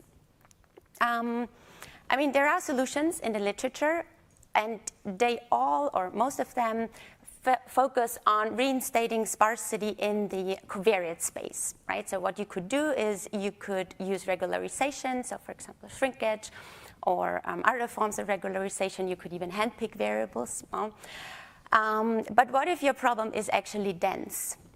Then I guess you wouldn't really want to do it. The dense solution to this would be factor models. So you could move into this kind of latent space and extract the latent factor. But then in terms of interpretability and also communication, latent factors are also kind of tricky to communicate often. So for us, the key takeaway was, okay, we need some kind of sparsity for interpretability, and preferably we like linearity, because that's usually for us easier to think in linear terms. And so we looked at this problem again, and especially in macroeconomic forecasting, you have two dimensions. Now you have the variable space, but you also have the time series dimension. And so we thought, why not interpret the model via its time series dimension? And the advantage is that it's already short, so you already have kind of a sparsity there. And so I also stated this in the second point. Now, so when you look at the regressors, we call it P here, this is often even larger than the number of observations that you have in your model. And usually we don't like it because it comes with a lot of statistical cost. But here we show that maybe we can just use it and interpret the models via this kind of more manageable number of n. And then also the very nice thing is that when you look at machine learning models and the ones that we are typically using, they are highly nonlinear in X, so that's what we like. Now we want to have this nonlinearity there, but they remain linear in Y. And so this is also a nice insight here that we can leverage. And how do we do this? We use duality. Okay, so what does duality tell us? It tells us that you can have an out-of-sample prediction. This is y hat here on this slide. And you can actually decompose it in two ways. So we are usually, we look at the first one, so the left-hand side, the primal solution. Now, I mean, I have here the linear case, but still, the point is that what you usually do is you estimate your model, you get a beta hat here, and then you apply your out-of-sample regressors and you get your prediction. But this beta is in dimension p, and I already said in macro forecasting this can be huge. And so what you would do, you look at, I don't know, 1,000 bars here, and even worse, if this is a dense problem, then you would look at the 1,000 bars that are all kind of small but significant in a way, and so it's tricky to interpret this model via this dimension then sometimes. So there is a second solution, and this is the dual solution, and it tells you that the very same out-of-sample prediction, so this is important, this y hat is really the very same out-of-sample prediction, can also be decomposed into the contributions of your target observations. And what you do is you kind of back out these weights that we call W here, and then your out-of-sample prediction is basically a weighted average of your target observations in the sample. And the nice thing is this W is of dimension n, and so this is now the time series dimension. And in the charts here, you see kind of a preview of what we will be looking at later in the empirical section. And so in the panel below, this is really basically the W, so we call it forecast weights, because it kind of tells you the similarity the model finds of current conditions with the past in your training data. So this is the W, and then you can also look at forecast contributions, meaning you can multiply these weights with your target observations and then get to the final prediction that we are interested in. And yeah, why we think this is interesting is because, you know, these weights and these contributions, they can tell us something about the model, what does the model find, and it can help us to interpret the model and the results. So for example, here, I mean, we're looking at US inflation. I will get back to this later, but you look at two predictions, red and green, and you can see, okay, for the red one, the model finds similarities to past recessions. In the green one, it finds, for example, similarities to the oil crisis, and we believe this can be interesting on its own.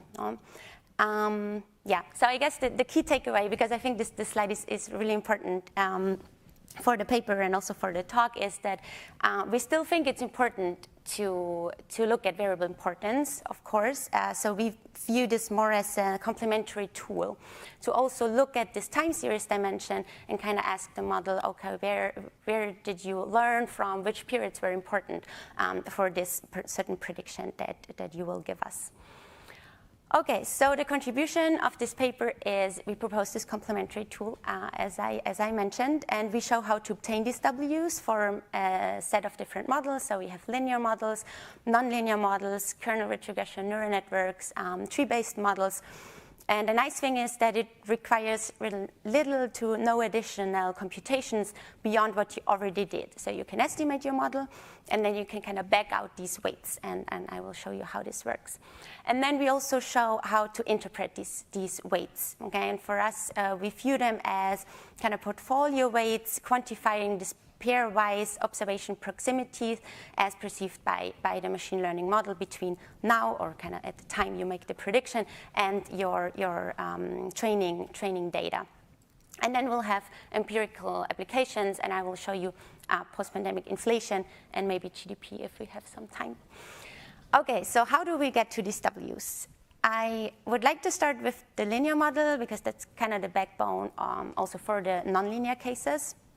So the linear model that I want to show you is the rich regression, because in the rich regression literature, this concept of duality is actually well known. So you can Google it or ask ChatGPT, and you will get this. So this is not something we came up with, but we just want to use it for interpretability. That's the point.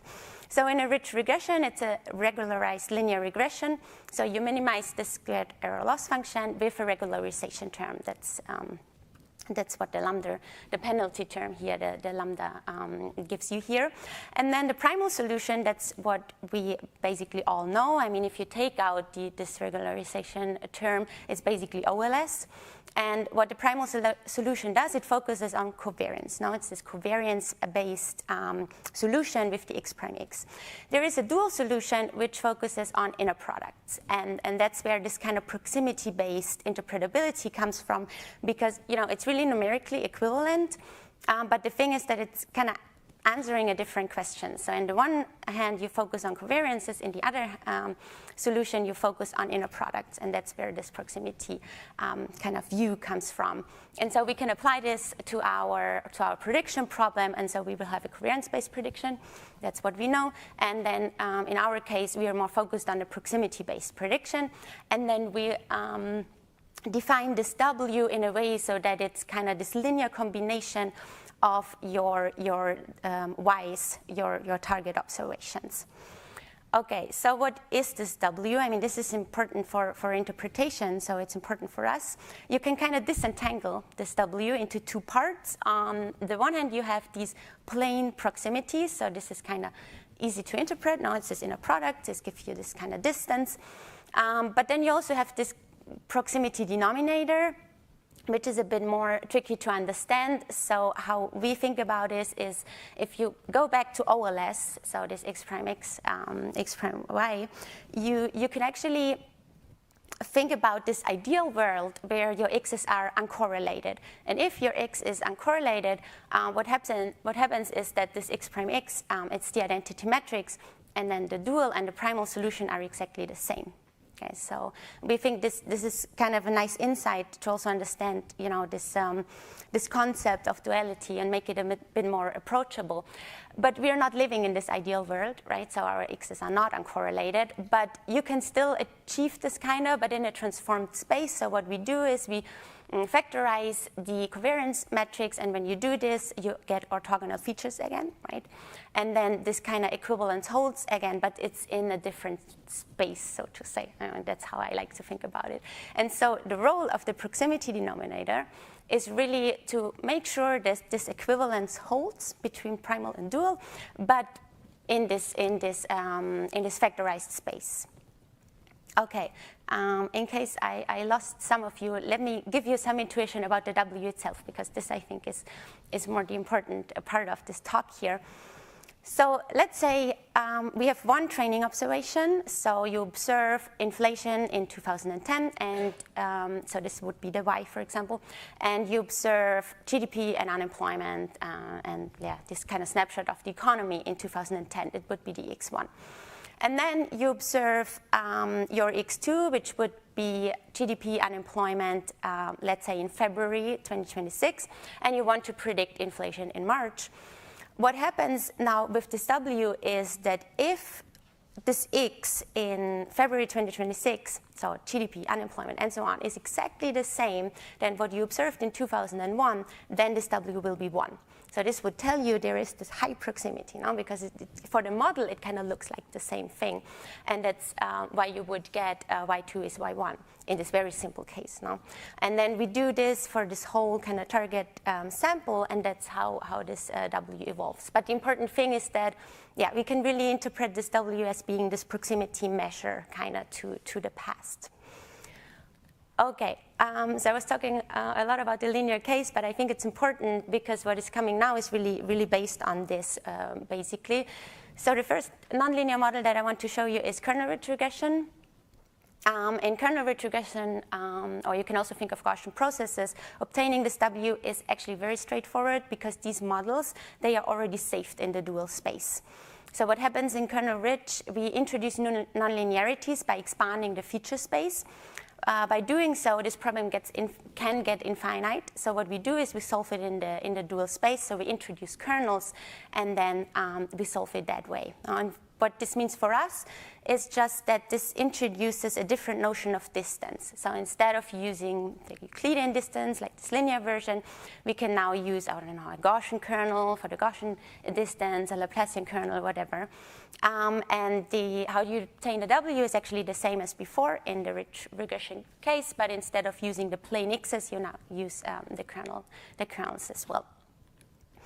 Okay, then the other model that I wanted to show you is neural networks, because we are in this AI conference, and when we talk about AI, we often think about deep learning, right? So I also want to show you neural networks. What I show you here is actually a quite simple architecture, but this extends to also more complex versions of neural networks. So I just thought about Cronus, actually, during the talk before. And I have to admit, I mean, Cronus 1, yeah, maybe it would work. Cronus 2, rather tricky. So I guess we would need to talk about this in more details. Because in Cronus 2, the problem is that the loss function is a quantile loss function now, and a quantile loss function is not linear in y. And what is really important for us is that it's linear in y for this to work. But we can see, maybe we can extend this, but I'm not here to brainstorm, so let me try to explain what we did so far. So in a neural network, what you do is you obtain your prediction recursively, so you move from the x to your y over layers, basically, no? And in our case, we view them as generated features. So you start with your input data x, and then you feed it into this neural network, meaning you estimate coefficients, which they call weights in this literature. You estimate a bias term, which we would call the constant, and then you apply this nonlinear function, which is called the activation function. And so you do this for every layer, and then what you get in the end are kind of generated features. And so for us, for this thing to work, is that this last layer, the output layer, is linear. It sounds a bit restrictive, but usually it's not, because usually when you design a neural network, your output layer would be a linear one. So usually this works, but just important to mention that the output layer needs to be linear. And if this is the case, then we can again do what we did for rich regression. We can again use this kind of inner products to solve the model and to get to the prediction. And instead of using the x's, we now use these generated features. Also important, this is not an identity. This is a good approximation, because in a neural network, you use regularization, you use dropout, and so on. So this is not an identity, but it is a good approximation as long as your neural network optimized, and as long as it's doing a good job in the estimation. And if this is not the case, I mean, to be honest, you should not be using the prediction anyway. So if your neural network is optimizing, if this is a good prediction, then also our method would work to get to these W's here. Okay, final class of models is tree-based models. And here I show you random forest, and we also have boosting in the paper. The nice thing is that in this strand of literature, this is already shown that a random forest can be viewed as a linear combination of the y's. And so actually, we just take what is already there, and we kind of see our contribution more in taking these W's and really like plotting them and look at them and interpreting the model via these W's here. So there are papers in the literature also for boosting that show you how to extract these W's. So I will move on. Exactly. So we visualize two things. That's what I actually already showed you in this first slide that I showed you. So we have the forecast weights, the W's themselves, and we can just plot them as a time series. These are kind of our proximity scores. And we have forecast contributions, and this is the weights times the W. You take the cumulative sum, and if you do that, you end up at your final prediction. So you can really see how this prediction evolves in the training sample. Okay, so in our empirical application, we use quarterly data from FredQD. We have 240 macroeconomic and financial variables that are in there. We use lags, moving averages, and so on. And just to mention again, what you end up is like almost 2,000 regressors in your model. But you only have 250 observations here. So we start in the 60s and end in 2024. So yeah, again, now you see that it is really, you have this large set of regressors, but this kind of small set of observations here. We do direct forecasting for inflation and GDP growth, and this is, I show you examples from post-COVID. And we have this exclusive, inclusive set of models, a linear model, kernel-rich, what I showed you, tree-based and deep learning models. Okay, and now we can look at these charts again that I already showed you. Now on the left-hand side, you have these forecast contributions. And on the right-hand side, you have the weights, these W's that I talked about a lot now. You have in black actual inflation. And you always see which models I show you in this kind of title. So LGB is boosting, and then is the neural network. So for example, we focus here on 3 specific predictions. Now, because you get these weights for every prediction that you do, that's important. So we focus on the quarter right after COVID, so 2020 Q3.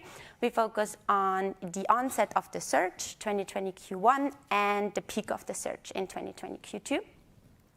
And then we can look at these weights and kind of answer these questions. Where did this model kind of learn from, or which periods this model kind of learns from, and where are these kind of similarities? Where does this model see these similarities? So for example, this first prediction right after COVID, we do see similarities to past recessions. This is what you see in blue. And then we also see that the neural network, for example, it finds these similarities as well, but it finds this mainly with the great financial crisis, which gives you this really low kind of deflation prediction, which we know, and also probably as a practitioner back then, you kind of knew that this is a bit too low. And so you could have a look at these weights and then say, okay, maybe we are a bit overstating the importance of the great financial crisis, just as an example. No? Then you can look at the onset of the surge. And here, I mean, what the models give you is basically the unconditional mean. So it looks like, they're not really finding much similarities, or not like with specific periods in the past. So what it gives you is more like the unconditional mean. And then for the peak of the surge, we see that especially the boosting model, it finds the similarities to the oil crisis in the 70s and 80s. So this was also this high inflation period where it seems that especially the boosting model finds this kind of similarities and learns from. Exactly. So yeah, and then we also thought, I mean, as a practitioner, you could really use this tool also to kind of explain surprising predictions in a way. So in the upper panel, you see this prediction from the boosting model actually during COVID, which is very precise, and it's a bit like surprising that the model gets it this precisely. No? And so we look at the weights and we see that the weights are really sparse. No? So in this case, it really finds the similarity to the great financial crisis, which gives you this low inflation prediction. And the neural network, on the other hand, for example, in 2020 Q2, where we already kind of knew that we are in the surge, or we already saw inflation going up. Now we see again this kind of low prediction, which is a bit surprising as well. So you could ask, okay, is this really what is happening? And you could look at the weights, and at the one hand, we see it's rather volatile, but we also see that it puts a lot of weight on this low inflation period here between, so in the great moderation and so on. So we would probably say, okay, we don't really think that this is the prediction we want to fully trust, I guess. Okay, yeah, and then I think I still have time. So we can also look at GDP growth. I mean, we mainly worked on this paper in 2024, I have to admit. That's why we called it recent predictions. I mean, now we know what happened in 2024. But back then, the discussion was around, are we facing a recession in the US? And so we did these predictions, again, with neural network, and also here we used kernel-rich regression. And then we did a 1, 2, and 4 steps ahead prediction in this case. And we saw that, especially the neural network, it did find some similarities to past recessions. And what is actually remarking here is that it did so for the longer horizon, because typically the longer the horizon, the less signal we have. No, but in this case, the neural network was really seeing this downward path. So we found this interesting in this case, especially because it's for the longer horizon. Kernel-rich regression is a bit less certain about it. No, so it's more. I mean, it's also a bit like a downside prediction, but yeah, not so much. No, it's also more the unconditional mean that we get from the second model here. Okay, I'm a bit faster but I think it's good. Now we have more time for the discussion. So my concluding words would be that, yeah, so we really view this as a complementary tool. We still think it's important to also understand which variables are driving the prediction, but we also think that it's nice to look at predictions in this way, because also it's a very intuitive way of doing things. Now, so when we talk, or also in the media, it's often the discussion around, okay, is this actually similar to what we already saw? Is this similar to the dot-com bubble? Or is this the Iran war? Is this similar to what we saw during the invasion of Ukraine and so on? No? So I think this is kind of a tool to visualize a bit things in this direction. What would the model tell us? There are a lot of avenues for future work, we think. So first of all, it would be nice to have inference also for these Ws. We did not work on it, so I can actually not really tell you more on that, but we thought it would be nice to think more about these Ws. And then, yeah, you could also think about different things to do with these Ws as well. Now you can also use it shrinkage or regularize the Ws themselves even, and so on, or also use it as a tool to put some kind of judgment into models. Maybe now if we see that there is a high weight that we don't really think, we as practitioners that it's true, we could use it maybe as a tool for judgment and so on. So I think, yeah, there are many avenues for future work, and thanks for the attention. I'm looking forward to the discussion. Thank you, Karin. The discussant is Galina, please. The floor is yours, and you have 10 minutes, as everybody. Yeah, thanks so much. And thank you, first of all, to the organizers for the very kind invitation to this conference, and to Karin for the great presentation. I was very happy to read and discuss this paper, since a lot of my work in the sphere of forecasting and machine learning precisely looks into making machine learning more interpretable, and actually not only looking at forecasts, but also telling a narrative around what machine learning can do, and which nonlinearities it detects. So this is very close to my heart. And what the paper does, and Karin presented it very well, so I can keep this short, but it discusses an alternative and intuitive way to interpret predictions, rather than in the correlation space that is based on the features and the contributions from specific features. Here we look at proximity to past observations that are part of the training samples, so to past historical episodes. And this gives us these data portfolio weights, so the authors choose kind of this financial portfolio wording that reflect ultimately the proximity between current and past economic conditions. And this term Kj will give us the similarity between the new observation J that we're aiming to forecast and each training point in the past. And then Karin made this very clear in her presentation. They say that this dual interpretation is readily available for linear models such as the ridge, but then they show for a range of machine learning models that this is also possible, and as Karin says, it does require some additional structure in some cases, like for neural networks, the linear final layer. They also make it quite clear that this is particularly useful for macro applications, since we have this historical dimension that is usually much sparser, so shorter and easier to trace than the cross-section, and therefore they have this range of empirical applications. The ones in the paper actually looked for unemployment and GDP growth on 2008, but now you have even more recent ones. Inflations, also for classification problems, so predicting recessions were included, and they then run forecasts for specific quarters in each of these episodes using a range of these models. Now, what I like about the paper is I think that this historical nearest neighbor interpretation is really useful to policy, and I think this is also made very clearly and intuitively in the paper. And I really see also in my kind of policy work at the Bank of England that this is very closely to how policymakers think. So we have usually a lot of outputs in terms of forecasts, contributions, impulse responses, and then often the first question is, so how should I think about it? Are we now close to the 70s or to the global financial crisis and so on? And I think especially in the current environment, maybe I was actually more convinced about the paper now than when I first saw it 2 years ago, because in the current environment, we're really facing this with the ongoing oil price shocks. The big question is really, are we now close to the 70s? Are we close to the 2022 episode being repeated?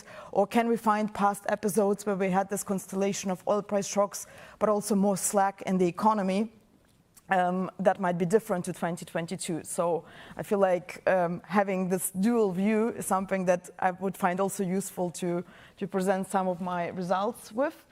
But as you made clear in your talk, but maybe it came out a bit less clear in the paper, I would also see it more as complement to existing tools, to Shapley values that we have available in machine learning, or as well to some additional structure that we add to the model.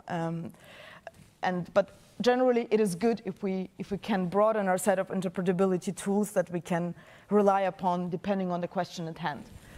Now, I have a set of questions here that are more in terms of conceptual, and then I have some on the empirical application and the outputs you're showing.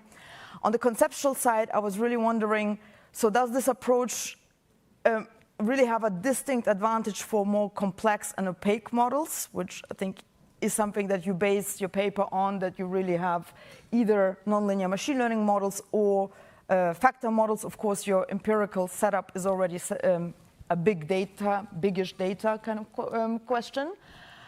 But ultimately, I would think that this is also useful even for a very small linear model, like a free variables prediction, like Phillips curve type regression. So, and maybe the interesting added value here is that we have a metric that is comparable and that can give us similar metrics independent of whether we have a small model or a large and complex model.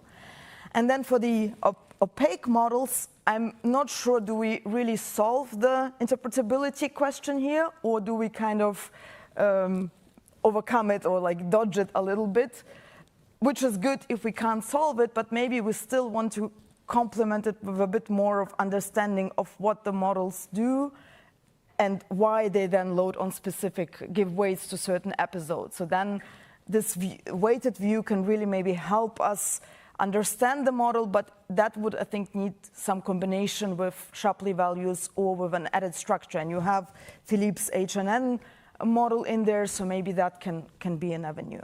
And ultimately, yeah, there's a broader applicability question with, can we have this also for VARs? I think you have another paper on on local projections, so that is something I would find of interest. And then the range of outputs, you discussed two here, the weights and the contributions, but you actually list a wider range in the paper.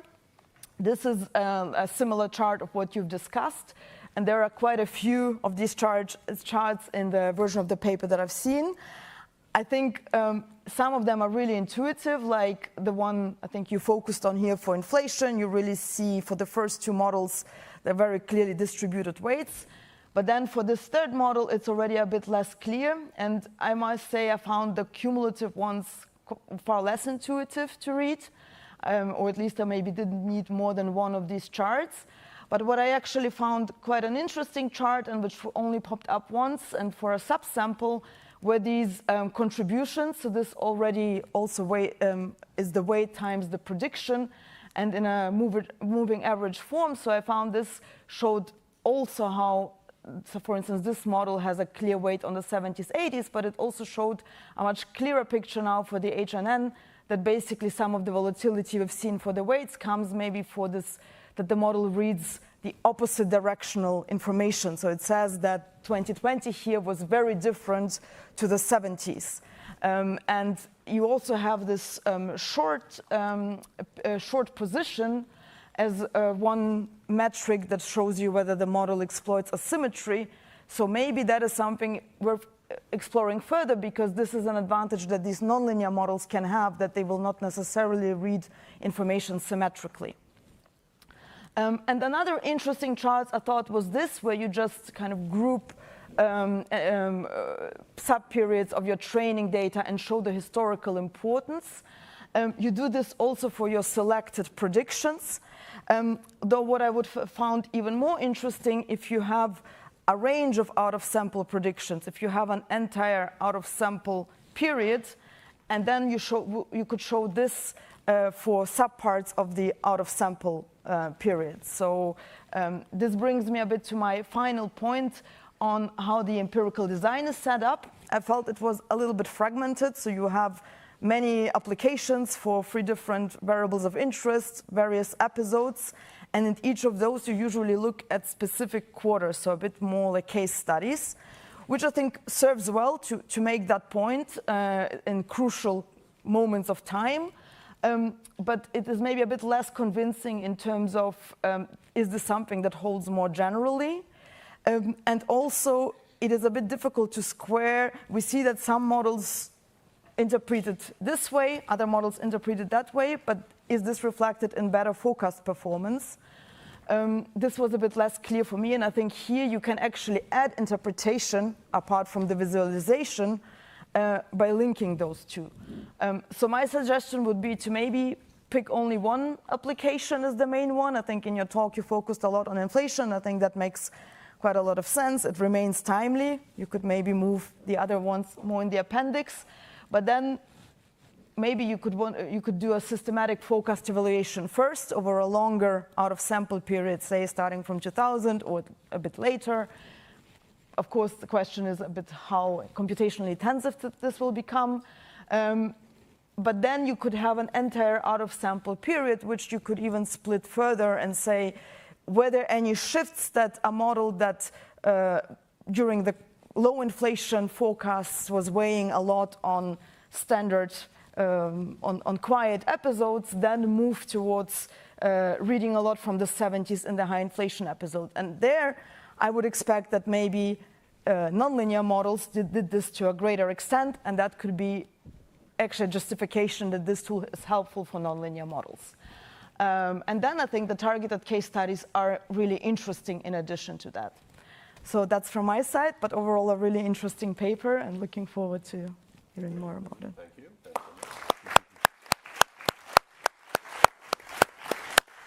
Karin, if you want to reply to some of the points raised in the discussion. Yeah, thanks a lot. No, thanks a lot for the great discussion. Yeah, I think that you're fully right. I mean, now that we submitted the paper, we really had to narrow the scope also. I mean, there was a lot of stuff in there, a lot of applications. But first, we wanted to be broad, now to be also convincing in a way that this can be useful. I mean, what I think, because you brought it up now also with the performance, it's true we use off-the-shelf models. So none of these models were really kind of targeted for a specific application or kind of tuned or anything. So we tried to use off-the-shelf models and then see, okay, the performance should be okay, but we didn't really invest much into making the performance like exceptionally good or better than others. For us, it was really more to get the interpretability point. But I agree that it would be nice also to see even if this is related. Now, if the performance is better, if, for example, the weights are rather sparse or rather dense or things like that. So there I agree. And also, because you mentioned why do certain periods matter, I think it's a very important point. What we thought about, but we haven't really worked on this, is how we could combine the weights with actually, for example, Shapley values, or you kind of to have both views. No?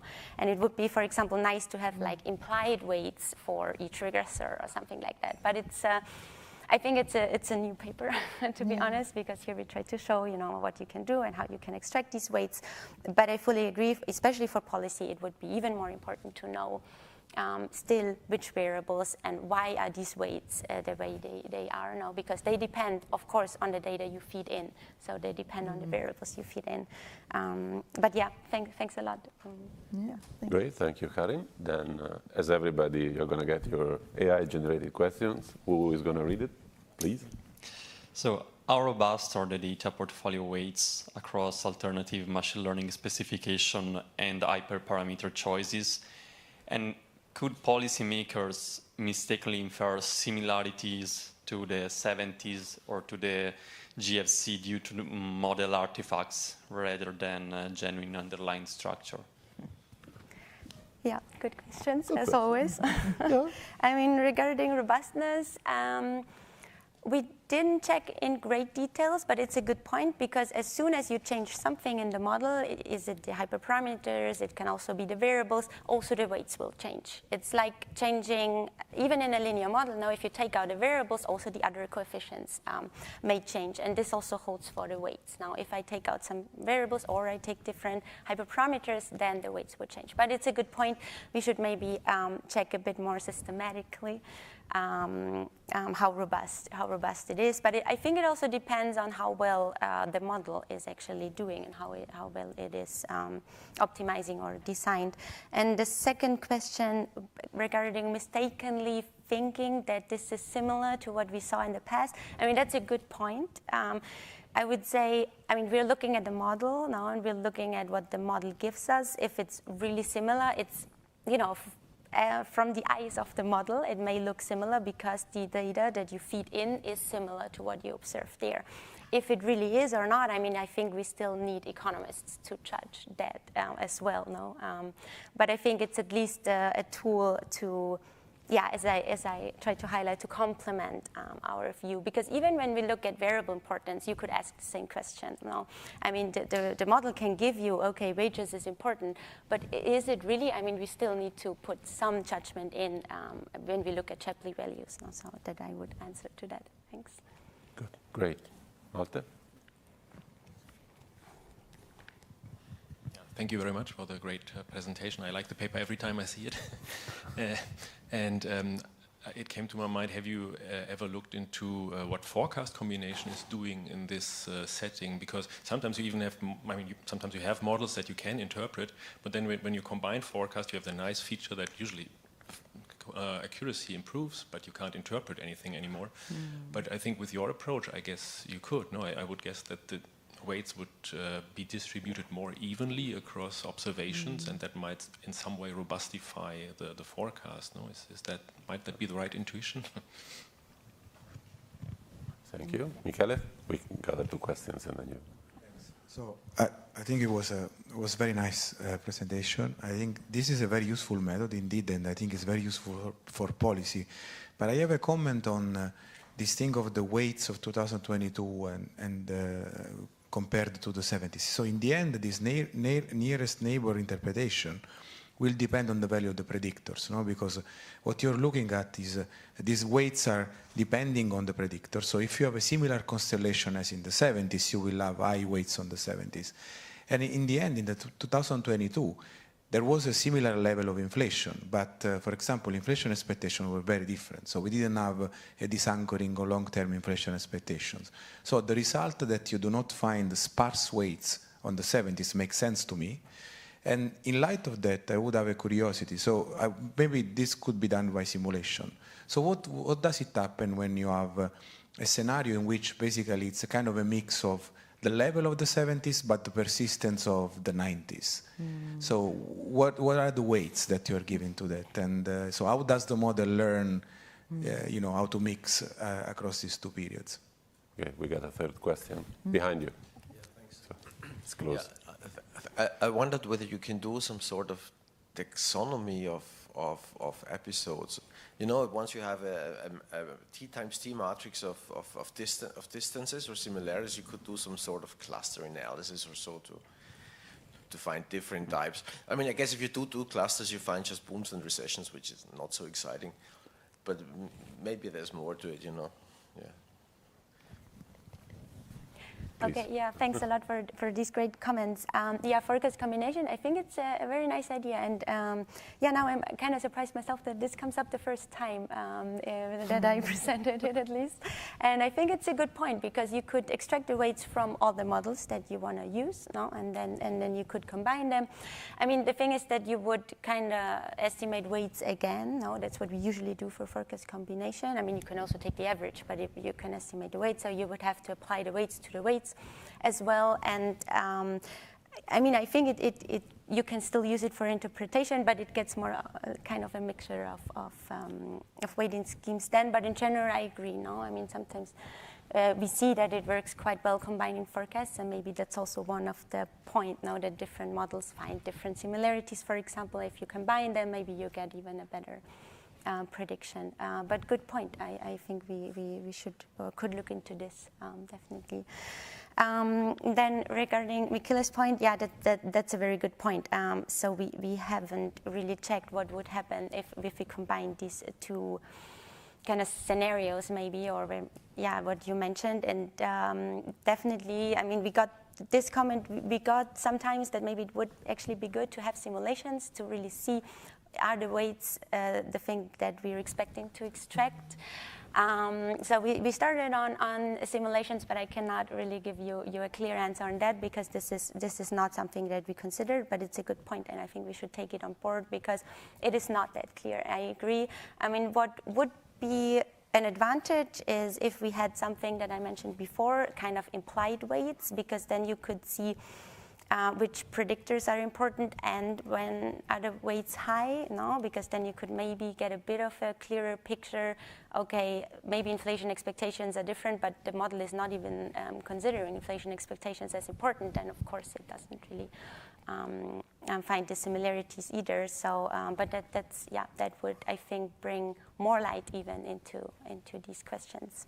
Thanks a lot. And then the last question, yeah, I mean, this method or these weights that I showed you, I mean, they are actually also related to this concept. Now there is this literature on clustering, there is this literature on leverage, on influence functions, and so on.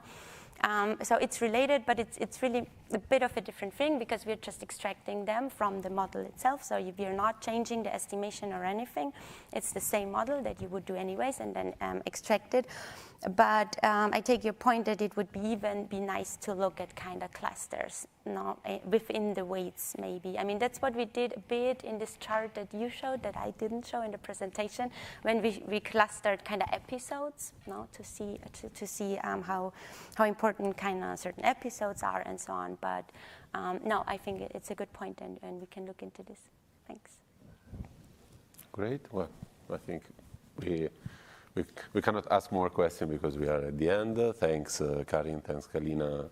Let's make a round of applause for this great paper.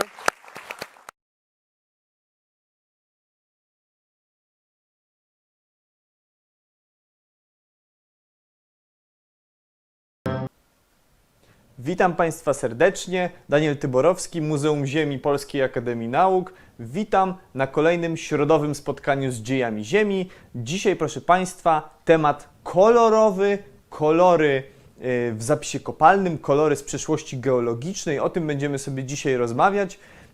Wielu z Państwa pewnie może się zastanawiać, o co tutaj chodzi, co to znaczy kolory z przeszłości geologicznej, jak to rozumieć. Widzą Państwo taką planszę, którą teraz mamy, bardzo kolorową, jakieś dinozaury sobie tutaj biegają. Często wszyscy fani paleontologii oglądają tego typu obrazki w internecie. Państwo się często możecie spotykać z takimi ładnymi, kolorowymi rekonstrukcjami. Mamy cały ekosystem, jakieś zwierzęta, dinozaury w tym wypadku, na niebie jakiś pterozaur, w wodzie gdzieś sobie tutaj jakieś żółwie hasają, na gałęzi ptaszki, mamy rośliny i ten obrazek pokazuje, jak wyglądał świat te miliony lat temu, ale jest jeden element tego obrazka, który jest w dużej części, jeśli nie w większości, zmyślony tak naprawdę. Przynajmniej do pewnego stopnia, ale w dużej części tym elementem jest kolor. Bo my możemy wiedzieć, jak są zbudowane organizmy wymarłych zwierząt, możemy to badać, sprawdzać, jaka jest anatomia, Jak mamy kości, to na tej podstawie możemy stwierdzić, jak mięśnie wyglądały. Mniej więcej czasami jakie było pokrycie ciała w przypadku niektórych grup zwierząt. Jak na przykład tu Państwo widzą, u tych niektórych dinozaurów są takie jakby pióra zachowane, no bo one się czasami też zachowują w stanie kopalnym. Ale nie wiemy do końca, jaki był kolor organizmów wymarłych. I tym się dzisiaj będziemy zajmowali. Skąd my to wiemy, że na przykład taki zwierz, jak ten duży dinozaur, którego tu mamy, miał jaśniejszy brzuch, a ciemny grzbiet, a do tego jeszcze jakieś paski na grzbiecie. Skąd my wiemy, że takie te opierzone dinozaury, co tutaj są, to na przykład miały pióra takiego koloru z jednej strony, a na głowie miały jakąś plamkę innej barwy? Skąd wiemy, że taki ptaszek mezozoiczny miał takie umaszczenie, a nie inne? I że w ogóle był na przykład różnokolorowy? To wszystko można zrekonstruować i czasami paleontologom się udaje rzeczywiście odczytać kolory wymarłych zwierząt. Są na to różne metody i dzisiaj właśnie tego będzie się tyczył dzisiejsze środowe spotkanie z dziejami Ziemi, kolorów z przeszłości geologicznej, kolorów z minionych epok geologicznych właśnie. Zanim sobie zaczniemy, to oczywiście zachęcam do zadawania pytań na naszym czacie. Ja jak skończę tutaj moją pogadankę i powiem wszystko to, co mam do przekazania, to oczywiście standardowo zajrzę na czat i odpowiem, o ile mi moja wiedza na to pozwoli, na wszystkie Państwa pytania, więc gorąco zachęcam, żeby zadawać te pytania w miarę w temacie dzisiejszego wykładu. Jeżeli będą mieli Państwo jakieś pytania odnośnie tego, co ja mówię, może coś nie do końca wyjaśnię, może nie wyczerpię jakiegoś tematu, no to również zachęcam, żeby takie pytania zadać. Proszę Państwa, kiedy znajdujemy skamieniałości, kiedy jedziecie Państwo gdzieś sobie, nie wiem, w Góry Świętokrzyskie z młoteczkiem, szukamy, znajdujemy jakieś okazy, albo gdy idziecie Państwo do muzeum i widzicie Państwo skamieniałości, to one przeważnie mają jakiś kolor. Przeważnie jakiś mają. Najczęściej są oczywiście jakieś białe, albo szare, albo czarne. Przeważnie mają kolor otaczającej skały, ale niekiedy mogą być i takie bardzo barwne, wielokolorowe, jak te dwa eoceńskie, czyli mniej więcej kilku milionów lat chrząszcze, które widzimy tutaj z Niemiec, z Messel. Więc skamieniałości niekiedy potrafią być bardzo kolorowe.